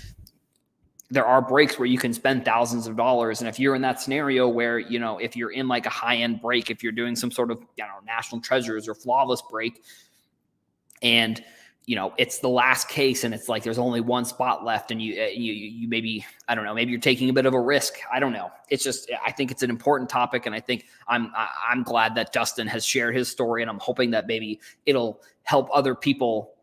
I'm hoping that it'll help other people share their stories, and maybe if they need to get help, because I think it's important from that standpoint. If I'm going to be completely honest, like I don't think we maybe talk about it enough. Cause like I said, I feel like, I don't know, sometimes if you were to try and talk to somebody, be like, I'm addicted to sports cards, they would just be like, what are you talking about? Just stop buying them. And it's like, that's not, I feel like it's the same thing with any type of addiction. Like that's not how it works. Like, I don't know. I mean, I feel like at times maybe I could be like, I'm addicted to food at times where like, I can't, I don't know. I'm not sure what it is. Like, it's it's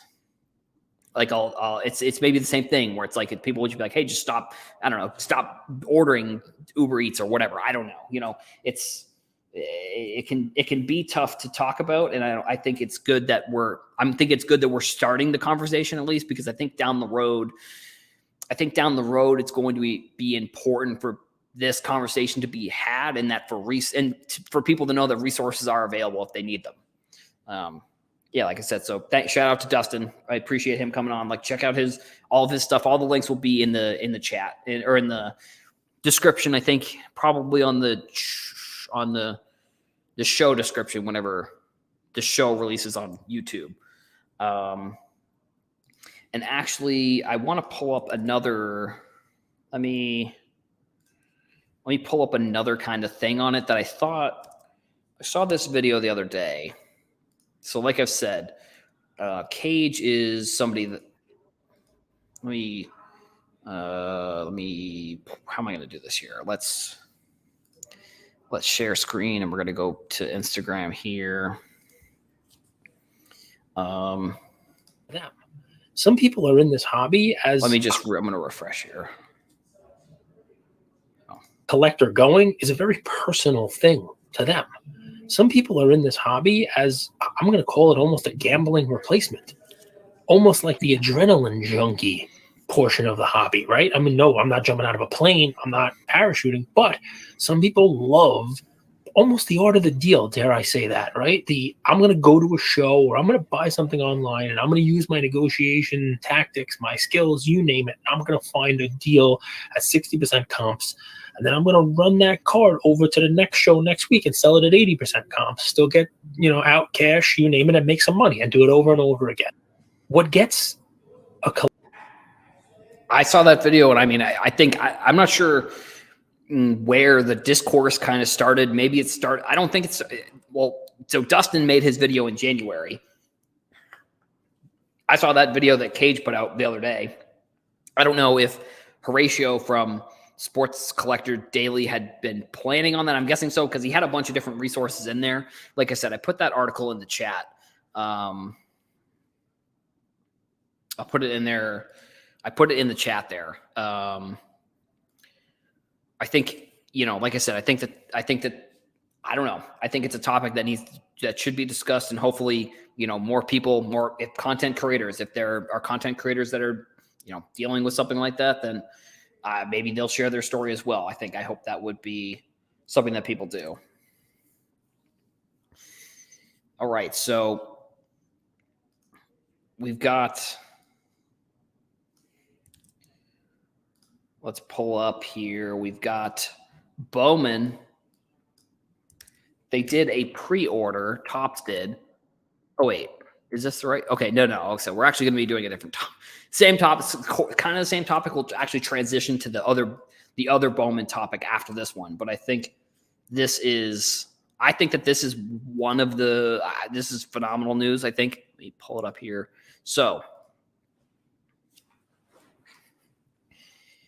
all right, let's do this here. We'll zoom in on here.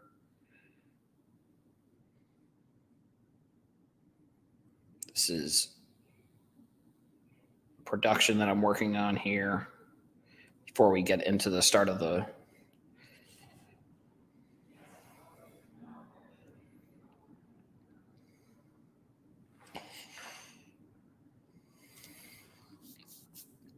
What's up, everybody? Welcome back to the video. My name is Adam. I am your host. In today's video, we're going to be talking about the Bowman Chrome basketball release that Topps just announced that they're going to be coming out with.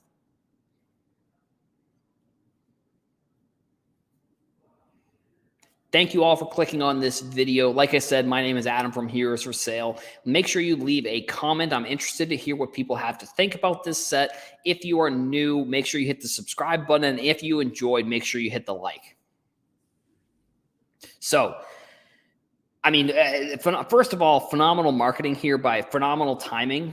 And actually, unfortunately, I think Houston and Alabama, I think, had a pretty good shot at making the final. That's who I actually had in the final, unfortunately. And it looks like Caitlin Clark and then Aaliyah Boston are going to be facing off in the Final Four. One of them will be going to the national championship game, depending on when you're watching this. The Final Four game hasn't happened. I believe it's happening on Friday. So, I mean, the athletes that they chose, honestly, for this set, for the set preview, is actually pretty cool because, like I said, Aaliyah Boston, Caitlin Clark, both playing in the Final Four. Brandon Miller, Marcus Sayer could have made it. Unfortunately, like I said, they didn't. I think that depending on when this video comes out, I think that we're going to see one of maybe the most watched college basketball games in NCAA tournament history, men or women. Because Aaliyah Boston's the number one. I think that they were South Carolina was the number one overall seed in the tournament. Iowa was the number 2 seed. I think that they weren't high.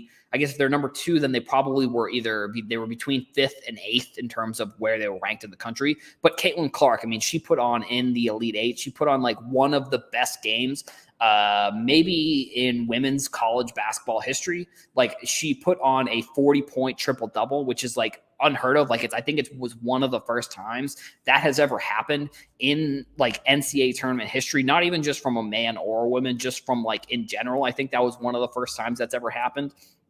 So Caitlin Clark is going to be like a monster when she gets to the WNBA. I mean, she's a monster right now in college. Like, so I think Iowa has a really good shot at winning this year. If they don't win this year, from what I've heard, Caitlin Clark is actually looking at potentially coming back for another season. The WNBA rules are a little bit weird where I think you have to be 20. It's either 22 or 23. It's really an odd rule, in my opinion, why players can't be drafted like in the NBA, where you can just go one and done and you can go 1 year out of high school and then you're into the pros. I don't know. I'm hoping that they change the rule. And I mean, honestly, I wouldn't even be surprised if that, like, if I wouldn't be surprised if Caitlin Clark is the reason that they changed this rule. Like, if she is eligible and she wants to go, then there's a potential. I think that she said that she wants to stay one more season because of the COVID season. She has an extra year of eligibility. And I was listening to her during an interview, and she was talking about how her team has been together for 3 years, and that definitely the team that she's playing with Iowa has been together for 3 years. I mean, obviously, I think you're probably in the women's game, you're probably seeing more teams stick together than in the men's, because, you know, with men's, like I said, it's one and done. So it's like, for the most part, if your team is so good that you're making it far, there's probably a decent shot that your team is just, that the good players are going to be going to the draft, where in the, you know, women's NCAA tournament, they probably aren't. The other player that I'll definitely be interested to see if they're on this checklist is Paige Buchers.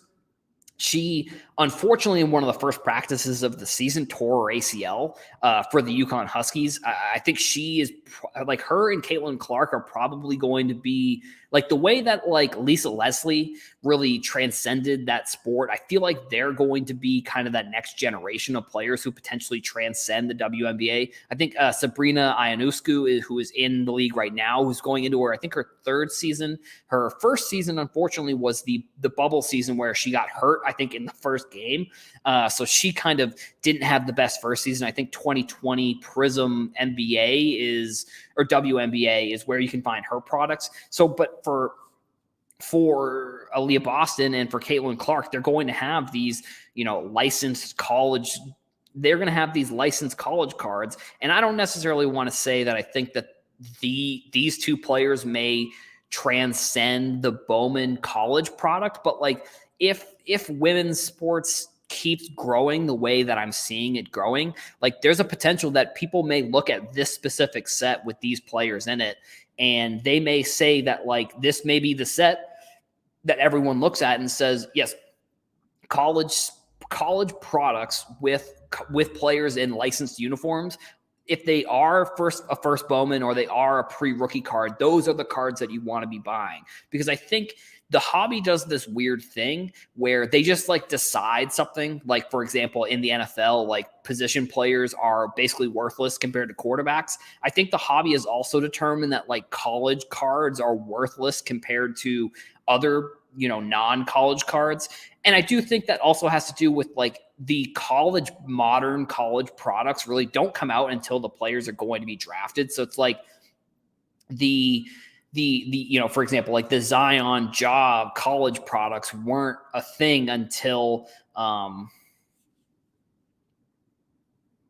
this isn't live. If this isn't live, those college products. So I lost my train of thought. I'm gonna bring this back. Kamikaze, you made me lose my train of thought there. It is live. We're live, aren't we? Hold on. We're live.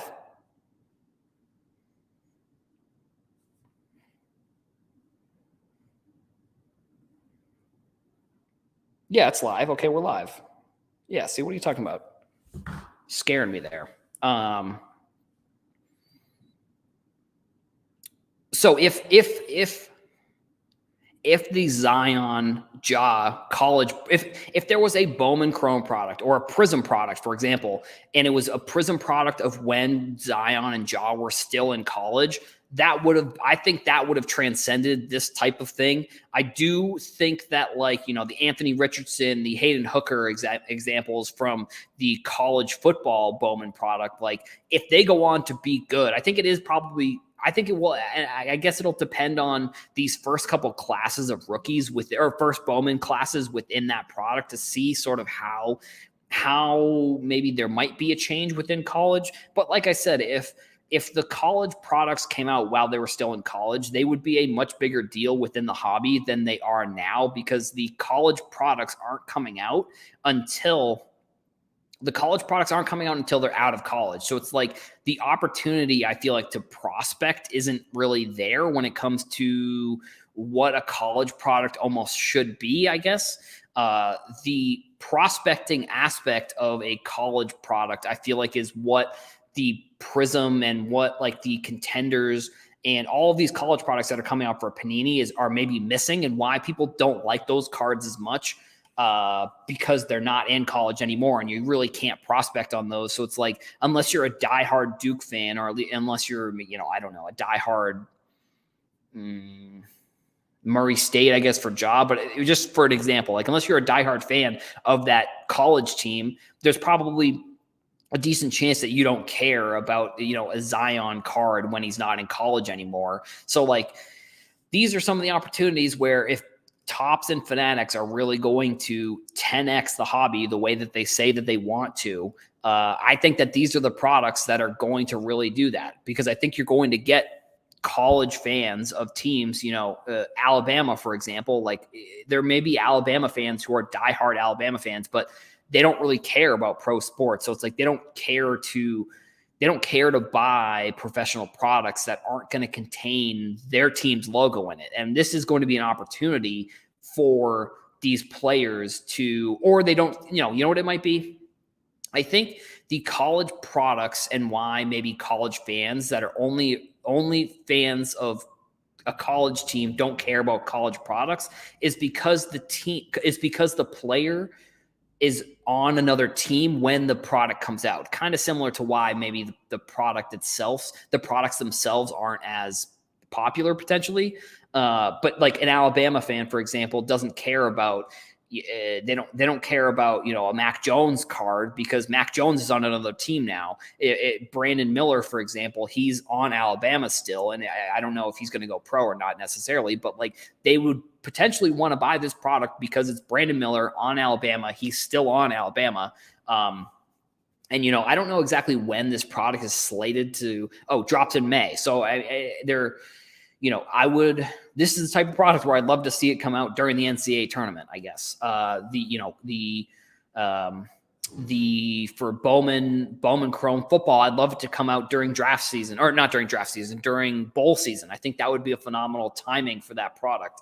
On Hobby Hotline, I talked a little bit about, like, how they can potentially get college products, and they can get college fans maybe more involved, like with this NCAA tournament. Like, it maybe would be something where it's a pre-order for a team set, or it's a pre-order for the product that then will come out maybe a little bit later. Like, come out with the pre-order during the tournament, like during when things are kind of heating up, I guess. Because if they come out with a product that people can't buy, like if they come out with a college basketball product that people can't buy, maybe this is going to be a good example. But if they come out with a team set or some sort of team product after the tournament when there's really no buzz, like, unfortunately, you might have lost the people that would have bought because it was going on during the tournament. I don't know if that's maybe a factor in terms of the future of when products are going to come out. But if I worked at Topps or I worked at Fanatics, that would definitely be something that I would focus on, is coming out with these types of products at the height of when fans are watching the games. Like, come out with a college basketball product during March Madness, or come out, like I said, with the college football product during bowl season, when the most amount of fans are going to be engaged in the sport and are most interested in the sport.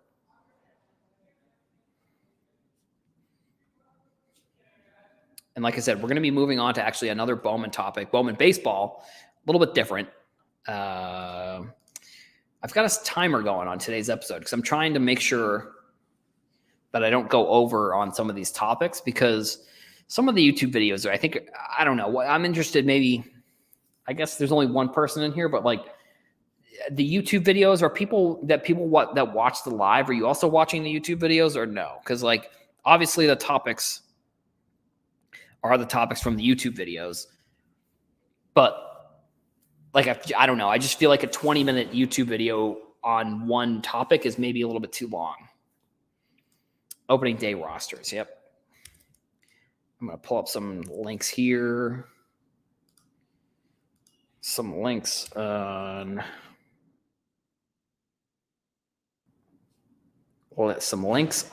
the opening day rosters. Yep.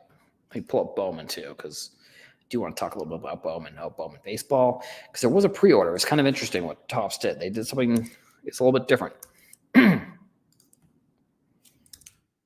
See, is the pre-order still available? That's maybe the question that I have. Let me check.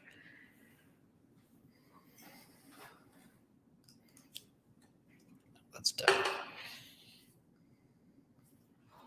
So the pre-order is done. Okay, so let's move on to the next topic here.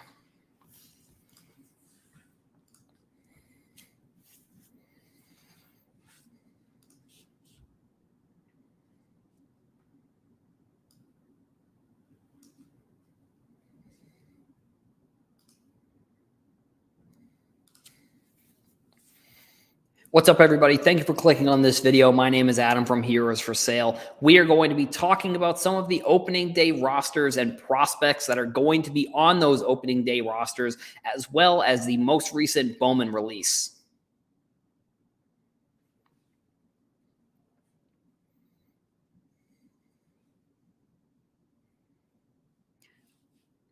I'm interested to hear your thoughts on these products that are coming out. If you like the video, make sure you hit the like button. And if you are new, make sure you hit the subscribe button. I would really appreciate it. Okay. So news came out the other day that Anthony Volpe is going to be on the Yankees opening day roster, which means that 4 of the 5 top prospects in the MLB Top 100 are going to be on opening day rosters. I think potentially this means a couple things. I think it means that Series 2, we're probably going to see some of the short prints of these rookies. I think Volpe and Walker probably will have the short prints. I think Corbin Carroll has actually been one of the main people that, like, at the Topps Industry Summit, I believe, or the industry conference, Corbin Carroll was one of the players that Topps announced is going to be in Series 2. And then Gunnar Henderson actually, I think, is in Series 1, I'm pretty sure. So the only other prospect that isn't in this list is the Mets catcher, I believe, MLB Top 100 prospects. I want to make sure I got his name correct. Is Francisco Alvarez is the only player. He is the Mets catcher. It looks like he's going to be starting the season in AAA, so there's a potential that he could make a come up early on in the season. I guess it kind of depends on maybe the Mets season and how it's going. I could potentially see them just holding him out. I mean, we have seen over the past couple seasons, like Julio Rodriguez, we saw Luis Robert. We've seen a couple other players. Wander Franco is another example. Players get extensions early on in the season where then they get called up, and the availability or the term within the MLB is eligibility. I think it is. They get an extra year of eligibility for that player. if they bring him up after a certain date, because the way that it works in the MLB, it is a little bit, in my opinion, it's a little bit fugazi, because it's like if you play a certain amount of games you could play almost a full season. Like you could be on the roster for more than half the season and that not even be considered your rookie year, which I don't love. And then even with Topps, like Topps has a cutoff date, but I wish that they would I think that there's no way that they don't promote that cutoff date in the next upcoming years, because like, I don't know, it just doesn't make sense for me to look at like players that are coming up and getting the call up and playing almost half the season and like winning rookies of the year. Like Wander Franco was in the conversation for rookie of the year. I think he might've won it, but like then he doesn't get a rookie card until the next year. So that doesn't make much sense to me. That's one thing that I actually hope Fanatics fixes is I hope they fix the baseball rookie card. I don't know if it's controversy or what you would call it necessarily, but I hope that they can fix the rookie card fiasco. It's not really necessarily fiasco, but I hope that they can fix sort of the baseball rookie card landscape in a way. That's what I hope. Because there is transparency in terms of like, they usually will announce like the call-up logo versus the rookie card logo on the Topps Now card. But at the same time, like, I just feel like if you're playing almost half the season on the team, that you should just have a rookie card in that year. And it's maybe even the conversation that I've talked about where I wish that they would reduce the amount of flagship product that they came out with and maybe just release more of Series 1 and Series 2. And then just do Series 1 at the beginning of the baseball season, and then Series 2 or update or whatever they want to call it, I guess, if they were to make some sort of change, just come out with the rookies that weren't in Series 1, and don't do like the short prints, because I think the short prints makes things a little bit confusing. Players, big names have had short prints in Series 2, and then they get their full rookie card in Topps Update. Even just last year, Julio Rodriguez, Bobby Witt, but you also have players like Vladimir Guerrero, who was in a short print in Series 2. You had Ronald Acuna, who was a short print in Series 2. And then their Topps Update rookie is like their first official rookie. I don't know if I love that, because like, it almost feels like Topps flagship should just be more straightforward in terms of like, this is the rookie card, this is the card you want to pull. I feel like it would make more sense, and I feel like it would be easier for collectors to come in and want to buy the product. And I've talked about which cards you should be buying from this product. I would say it's probably going to be more numbered rookies, like the gold number to whatever the year is, and then either the gold refractor, which I think is hobby box only, and then the rainbow refractor, which has changed in terms of how many come within the packs recently. I think that's mainly because they increased the print run, so they're going to have to decrease the odds of how many of those cards come in packs. But that's kind of besides the point, like I said. But that means, I think, also the other thing that I'm looking forward to with this specific, the call-ups, all that kind of stuff, is what the prospect top 100 list is going to look like, which, I guess I'm really only interested in maybe the top 10, but what that top 10 list is going to look like after these players come off, like who I think that I think that Drew Jones is probably going to be a top 5, like in my opinion, like top 10 at least right now. He's number 15, but with 4 to 5 players coming off this list, I could also see Marcelo Omeyer be, the top player on this list. I think he played in the spring.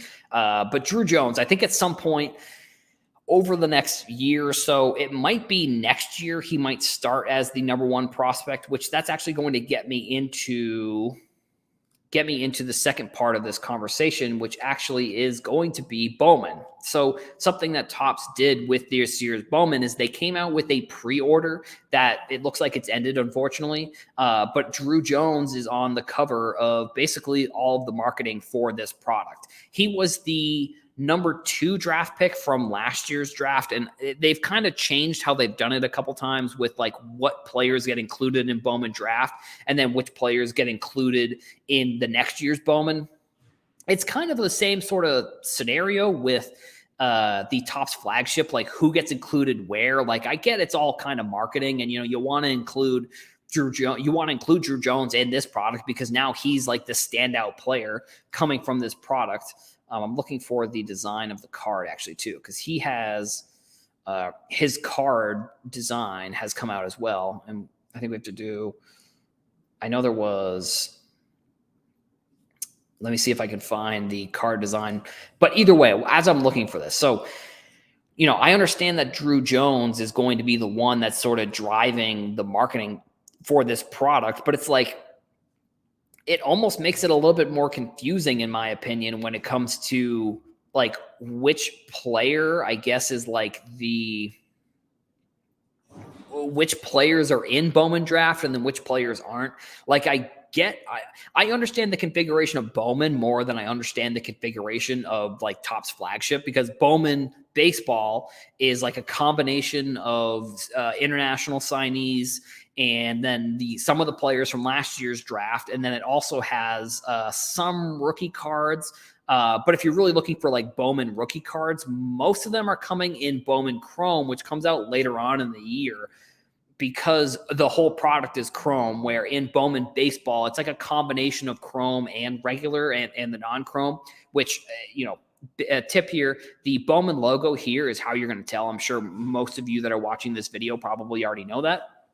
But if the Bowman logo on the card is red, just for example, if you're looking on eBay and maybe the card's mislabeled or something along those lines, if the card logo for Bowman is red, that's going to be a paper Bowman. If the Bowman logo is blue, that's going to be a Bowman Chrome card. So, for example, Drew Jones is going to have first Bowman cards that are they're going to have the red logo. That means it's a paper Bowman.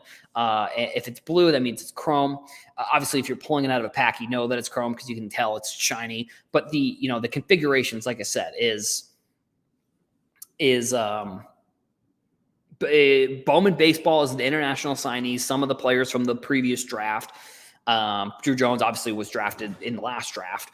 But then you have the Bowman Chrome, which comes out, I think, in like October-ish towards the end of the season. That one's going to be all Bowman Chrome cards, and that one's kind of more rookie-focused. There are probably some prospects that you can pull out of that product, but for the most part, you're going to find like rookies and veteran Bowman Chrome cards coming out of Bowman Chrome. And then Bowman Draft, which comes out in December, is going to feature, I believe it's the first and the third pick in the draft. So like Jackson Holiday was the big name that was coming out of the last one because he was the number one pick, where Drew Jones, number two pick, he then gets put into Bowman baseball the next year. I think in years past, depending on the players, they've changed it where some of the Bowman baseball or some of the Bowman draft has included the first three picks, which I almost feel like that's how it should be. I feel like Bowman draft should just, I get that it's marketing, but at the same time, I feel like Bowman drafts should just be the top 5 picks. They're going to just get their first Bowman cards. And then maybe the Bowman baseball will just be all international signings, and then Bowman Chrome will be all rookies. Like I feel like that's how the boxes should be configured a little bit more. Now, obviously, I think that Drew Jones, I've been kind of following him since high school. I think he hit like 600 or something in his like senior year or like his last year before getting drafted. Something crazy. I mean, it was, I think I saw some like viral video of like the crowd chanting overrated, and then he hit a home run. I thought that was really funny. So like, I actually am pretty high on Drew Jones. I wouldn't be surprised if he ends up being sort of the next like Wander Franco when it comes to like the number one prospect. That's the number one prospect for a little bit, and then he gets a ton of hype coming into the league. I wouldn't be surprised if Drew Jones is like that next guy. I think it's at this point it's pretty obvious that he is popular. Like you're not really going to be like Drew Jones. Have you heard of him? And like if you're a Bowman fan or you're a Prospector fan, you've definitely heard of Drew Jones. So it's not like you're ahead of the curve when it comes to if you want this card or not. But either way, I still think that he's probably going to be the prospect from this product that really drives the sales of this product. His Bowman, his superfractor is going to be the one that once it gets pulled, or if it gets sent to PSA, that PSA is going to be promoting on their socials the same way that like when the Mayor superfractor got pulled and the Jason Dominguez superfractor got pulled. It's going to all be that type of stuff. So if you're interested in Bowman prospecting, all that kind of stuff, we got an exciting next couple weeks because baseball is getting started. I'm super excited, and I hope you are as well. Let's see.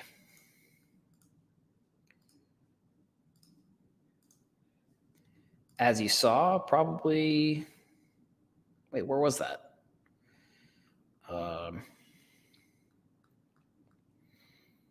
Let's see. What else do we got on the agenda? I guess I can just look at the graphic, huh?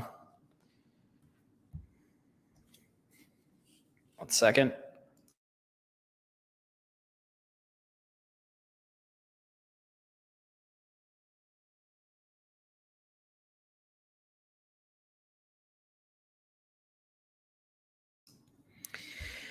Adam Sandler movie is next on the agenda, folks. Reset here.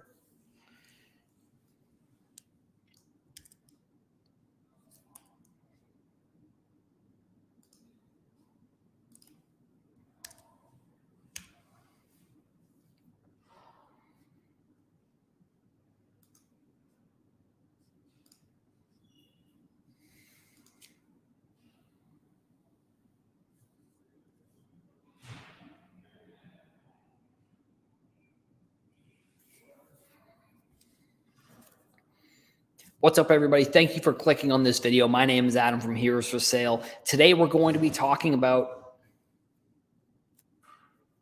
what was I going to say?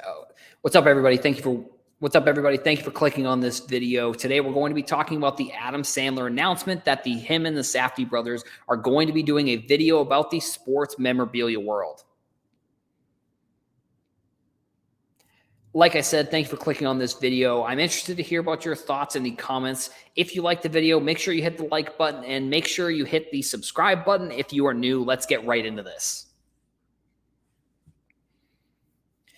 So wait, let me start the timer. I'm trying to make sure I get the... So probably about a year ago, we heard rumors that Adam Sandler and the Safdie brothers were going to be doing a movie about the sports memorabilia, maybe potentially sports cards. And it looks like Complex Pop Culture announced, and they confirmed that Adam Sandler has confirmed that his next film with the Safdie brothers is going to be about the sports memorabilia world. This could be good or it could be bad. I think the movie will probably be pretty good. I mean, these guys are the creators of Uncut Gems, which was I've watched pieces of it, so I'm not going to sit here and say that I've seen the whole thing, but from everything that I've heard, it's critically acclaimed. It's a great movie. And I've obviously seen Adam Sandler movies in the past and all that kind of stuff. And, it's actually kind of funny being from Cape Cod. Adam Sandler would I saw him a couple times, like on the Cape, just like randomly, like shopping. So like, he's a super cool guy. Always was nice. Said hi to him. Always said hi back. But yeah, sorry, that's kind of sidetracked a little bit there. But like I said, Uncut Gems about sports betting and the jewelry world. It kind of was a bit of a grittier film, something Adam Sandler hasn't really necessarily done. I mean, I guess if you want to call it gritty, like I guess for the times, maybe Happy Gilmore, I guess was like kind of like risque a little bit. But like I think Uncut Gems was a decent example of like a concept that Adam Sandler and the Safdie brothers put together. And I think unfortunately I just think unfortunately this may not exactly paint cards in the best light, maybe. Let me just make sure we're good here. Yeah, audio is still good. It may or may not, unfortunately, paint sports cards or sports memorabilia however they really want to go about it in a good light. I mean, we've heard stories like I think, Johnny Manziel was on a podcast. I think it was a Barstool podcast, and he talked about what was it? He was talking about how when he was in college, he was doing memorabilia signings, and one of the memorabilia people was like basically just ripping him off like completely, because when he talked to somebody else, they were like, we'll pay you like triple that. So I wouldn't be surprised if there's maybe something like that in this movie. Adam Sandler has also done movies with athletes in the past, like Kevin Garnett was in Uncut Gems. And then he also did that basketball movie where Adam Sandler was a scout and Anthony Edwards was in that movie. There was a player that played for the Celtics. I forget his name, but he also was in that movie. The basketball, basketball movie where he is the recruiter or whatever. But like, so it's just going to be interesting to see sort of what this movie ends up being about. I don't know if they've confirmed any like trailers coming out or like if there's a script. I'm assuming there's a script written because if they're confirming that the next film with them is going to be about this, like it is a little bit vague on like when this movie is going to come out or like when there's going to be more info about the movie in general. But like I said, I think it will be probably a decent to good movie. I think it will be entertaining. I think we as sports card people may look at it and say, I don't know if necessarily all the stuff we want to be in that movie, if it's going to really paint that stuff in a good light. I think there's a like it's not a documentary, but it's like one of those like Nat Geo type shows. I believe it was on the History Channel that talked about like trimming within sports cards and like one of like the biggest trimmers in sports cards. Apparently he like, was trimming cards, a bunch of cards. I forget what the name of it was. Let me see. I think it's called like Greed or something. Let me just look it up.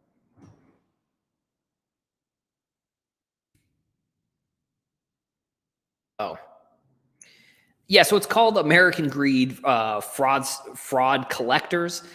What aired in 2017. I wouldn't be surprised. If it is even maybe this story, like because I think we haven't really, like I said, got any info about the script. I wouldn't be surprised, to be completely honest, if this is like a Wolf of Wall Street style, not documentary, but like movie that is basically like about this. Like it says memorabilia world. So I'm guessing, I don't know. I don't know exactly what that means. Like if it means that sports cards are going to be involved, if it means it's just going to be about memorabilia, like, cause some people consider sports cards memorabilia. So maybe it'll be about that, but maybe it'll focus on like other, other areas. Like, I guess maybe it'll be good. Maybe we won't get hit as hard when it comes to like criticism and like the topic when it comes to the overall crime potentially that's coming out of this industry.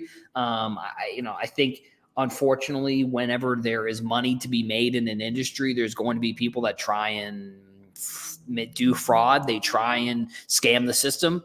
I think that there's probably people that are doing that to this day. I mean, shill bidding is still rampant on eBay. There's been a couple videos that I've seen about like fake content being made, like with people on YouTube and with people on TikTok. And, I don't know if necessarily that stuff's going to come to light eventually, like, because unfortunately, like, whether we like it or not, there's a ton of fraud that goes on in our industry. And I think whenever there's money involved, there's fraud that occurs, like whether it's fake sneakers or it's trimming sports cards or it's, faking grading or selling, dipping cards. I think Sports Card Radio talks about that. I don't know if that's an official term or not, but like, or if it's, stealing cards from breaks, or if it's, doing fake giveaways or anything. I mean, there's any number of scams that we've seen just even recently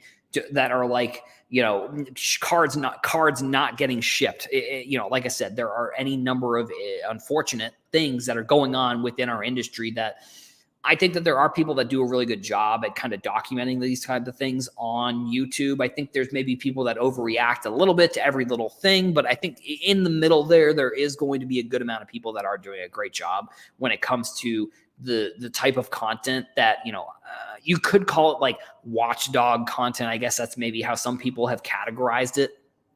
But I think when it comes to this movie, I guess it'll be, once the trailer comes out, we kind of will probably have a good idea of what the overall vibe of the movie is going to be, whether, sports cards will be involved or if it'll be maybe mainly about, memorabilia, about maybe fake autographs or, because who was it? Dak Prescott had that like autograph card. So like, all of his autographs from his rookie year were done with like an autograph pen, like it was an automated thing. So like he didn't sign, or like, I don't know, like there's the controversy with like Luka's autographs. Like, did his mother sign those cards? And then there was the controversy with like LaMelo Ball, if he signed his cards. So it's like, there are, I don't know. I hate to say that there's plenty of opportunities for someone to make a movie that's kind of a grittier take on the industry, but just in general, there unfortunately is. And I don't know if it's Adam Sandler. I don't know if it's, you know, the government or something, like coming along and making a movie about the underworld of sports cards or something along those lines. But we have seen it in the past, and I think we're going to probably continue to see it. I mean, like I said, I think there's some great content on YouTube that you can find of people kind of talking about it. If you're looking for it, it's not necessarily something that I've covered or that I will plan on covering. I mean, there is some things that I will cover, but overall, it's, you know, it's not really necessarily my vibe, I guess. Like, I kind of just focus on more news stuff. But this movie coming out, I think, is big news, and I think it's going to be interesting to see what the take is going to be. Like, what is the direction of the movie going to be? Will it focus on sports cards? Won't it? Will it just be memorabilia? I guess we'll see once the trailer eventually comes out for the movie.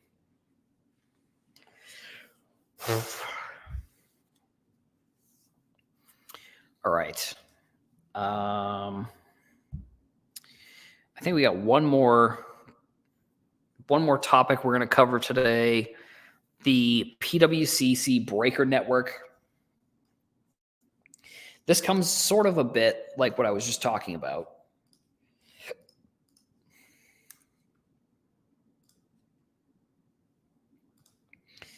Let me close some of these tabs here.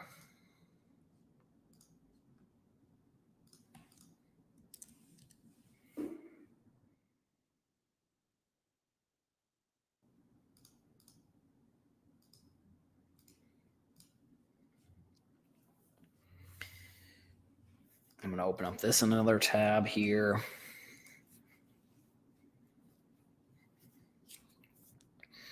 What's up, everybody? Thank you all for clicking on this video What's up, everybody? Thank you for all for clicking on today's video. The topic we're going to be discussing is PWCC's recent news about a breaker network and kind of my thoughts on what they're doing overall. Thanks for clicking on this video. Like I said, my name is Adam from Heroes for Sale. Make sure you leave your thoughts in the comments below, like the video if you are new, and hit the subscribe button if you're new as well. So first here, we're going to play this video, and then we're going to go to their page, and we're going to kind of go over some of the stuff that PWCC announced. PWCC Breaker Network allows collectors of modern product the fastest and most reliable way to get their cards to market. Learn more. So we're going to watch the video and hear Jesse from PWCC explain this a little bit. It's I've talked to Jesse a bunch of times. He's super cool. So we'll hear him talk about maybe what this is a little bit. Then we'll go to their website. The world of modern trading cards is faced with a challenge.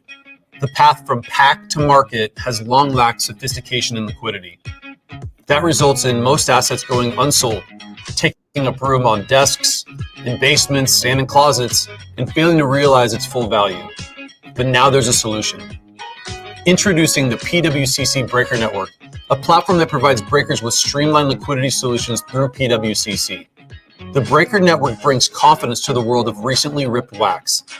This is done through authentication, condition reports, and technical grades, and a swift path to a marketplace offering safeguards and buyer guarantees. Our authentication partners include Beckett, CSG, CGC, SGC, and MBA. Using these services for raw cards has proven to help achieve higher sales on average. We already have some amazing breakers as a part of the network, and customers who break with our partners can ship their cards directly to their PWCC Vault account, where we do all the work. Accurate card identification, shipment management, and single-tier pricing with no upcharge. This means no lengthy forms, no need to manage packages, and no frequent visits to the post office. Let us do the work for you. Are you a breaker? Want to give your clients the power to make more money on the cards they pull from your breaks? Well, join the PWCC Breaker Network today. The link to talk to our partnership team is in the description. And if you're looking to join a break, make sure you reach out to a member of the PWCC Breaker Network today. We can't wait to see your hits. Great produced video. I'll admit it, they make some great content over at PWCC. So now we're over on their website. If you click that link in their tweet, I'm just going to bringing streamlined liquidity. Actually, it's kind of pretty much what they talked about. So the PWCC advantage that all trading cards are added to their client's individual PWCC vault portfolio, which is located in the sales tax-free state of Oregon.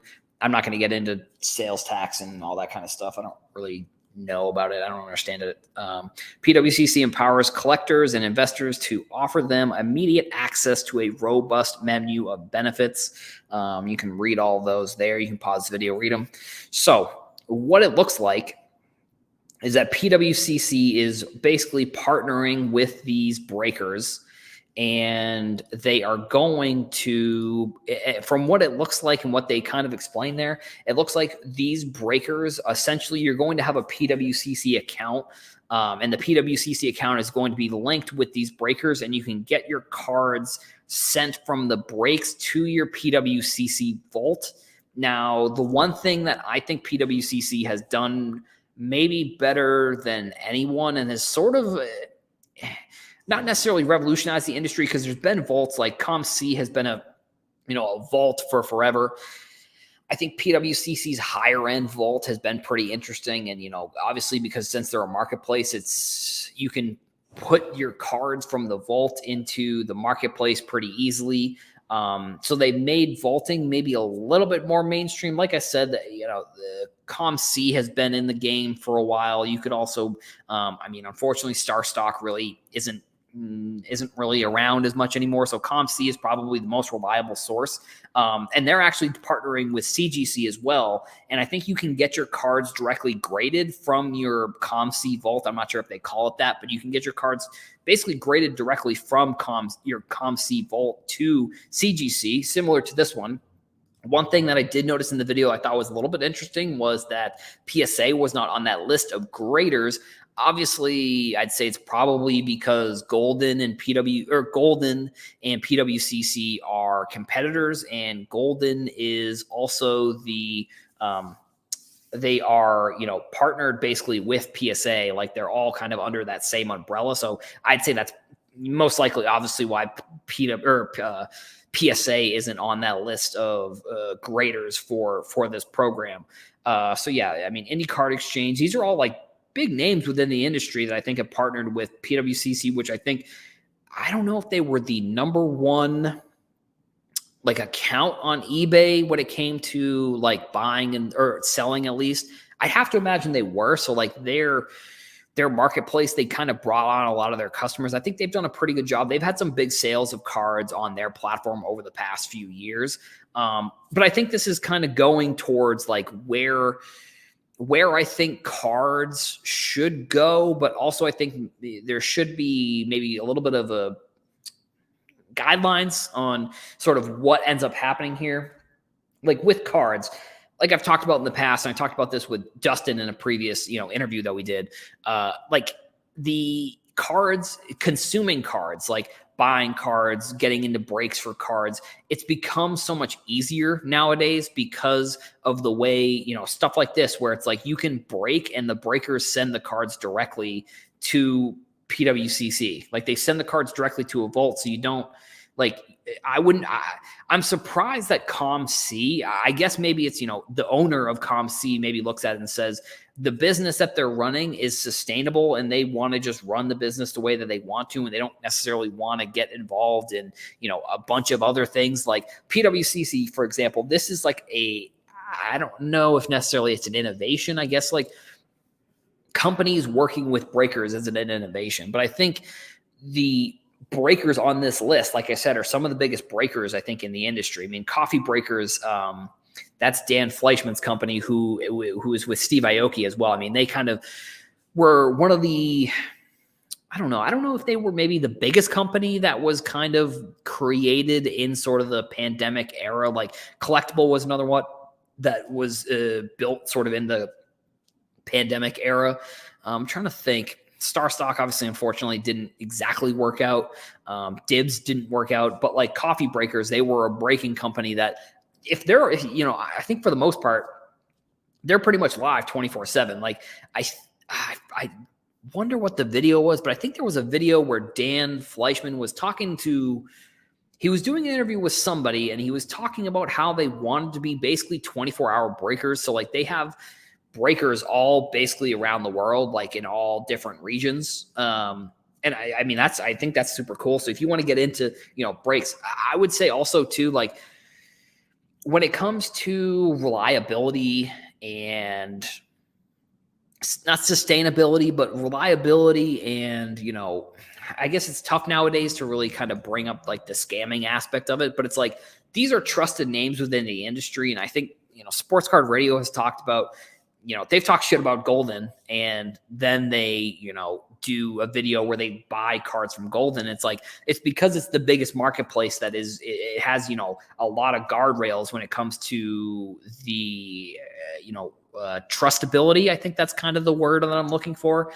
So I think when you're looking at, like, if you're trying to get into breaking, there are, maybe prices for somebody like Mojo Breaks is another one. For example, like maybe the prices are a little bit higher, but I think you're also getting a much better service from companies like this compared to just like a random breaker on Instagram or a random breaker on like TikTok or something along those lines. Cause I think TikTok, I do want to make a little bit of an update there. I think there was a ban on the breaking, but what ended up happening was that I think they just wanted people to register their business essentially with TikTok. So I don't necessarily I think you can still break boxes on TikTok. You just have to have like a business registered account on there.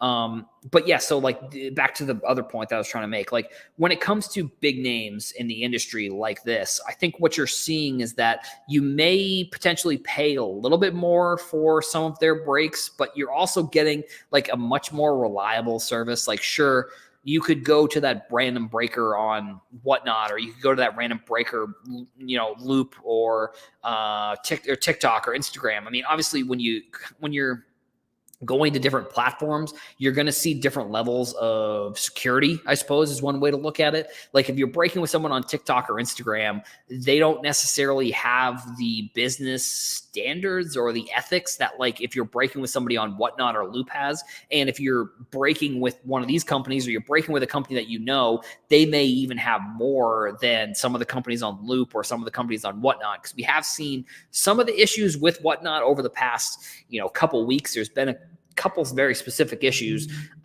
with like breakers just not doing, like, I don't even know, like it just doesn't make sense, like what even some of these breakers were doing. Like literally some breaker pulled a downtown and then just like gave it to someone off screen and like took the card. Like it just doesn't make sense to me. Like I could see also with breaking that they're going to, like, I could see companies like Topps and Panini coming in and saying, you have to have like a license, or you have to have some sort of second camera or third camera potentially. Like you have to have like a setup to run this breaking business. Like you can't just be somebody who, unfortunately is just somebody's hands like on, because for the most part, like breakers, I think that there are some breakers that do it correctly. Like the breakers that brand themselves correctly, like with their face, with, multiple cameras, those are the ones that you can probably trust them a little bit more than like just a breaker who all you can see throughout the whole live stream is just their hands and then maybe the logo mat that they have.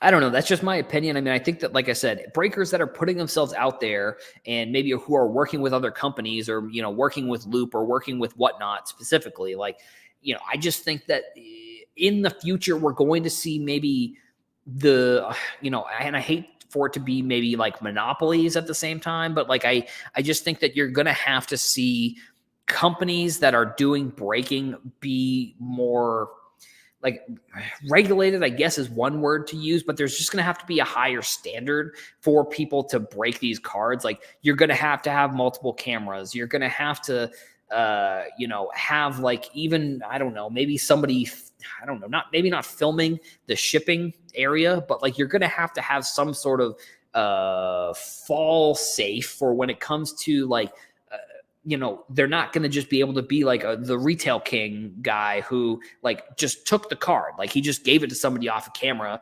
And, that's just not going to be something that realistically is going to be, that's just not realistic for something that could happen in the future or should happen. It probably will, unfortunately, but it's not something that should happen. So, we'll see sort of where breaking goes, but I think this is maybe one way that it goes, like breakers working with, a company like a PWCC or a breaker working with a company like ComC, where instead of you getting your shipment of cards, the cards that you want to get shipped get sent directly to like your vault, or they get sent to somewhere where you can sell them online easy. Because now eBay also has a vault as well. So the vaulting and the ease of sports cards, I think, are two of like the biggest changes we've seen throughout this industry. And I hope that we continue to kind of see those industries grow, because I think it's going to be good for sports cards, and it's going to make it easier for people to get in, and for people to maybe buy and sell the cards that they're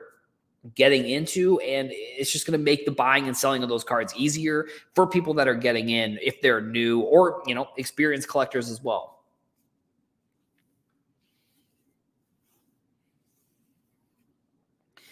Two hours and 17 minutes in.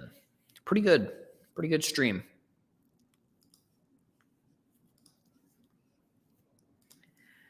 I think that's all we got here.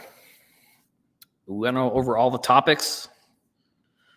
Influencer cards, Bowman opening day, Adam Sandler movie, Breaker Network. Yeah, I think that was it. There may be. Yeah, that was pretty much all I got here. All right, yeah, that's it. Thank you for everyone who watched live. If you're watching this after the fact, make sure you hit subscribe. YouTube videos will be coming out. Thank you all. I'll see you in the next one.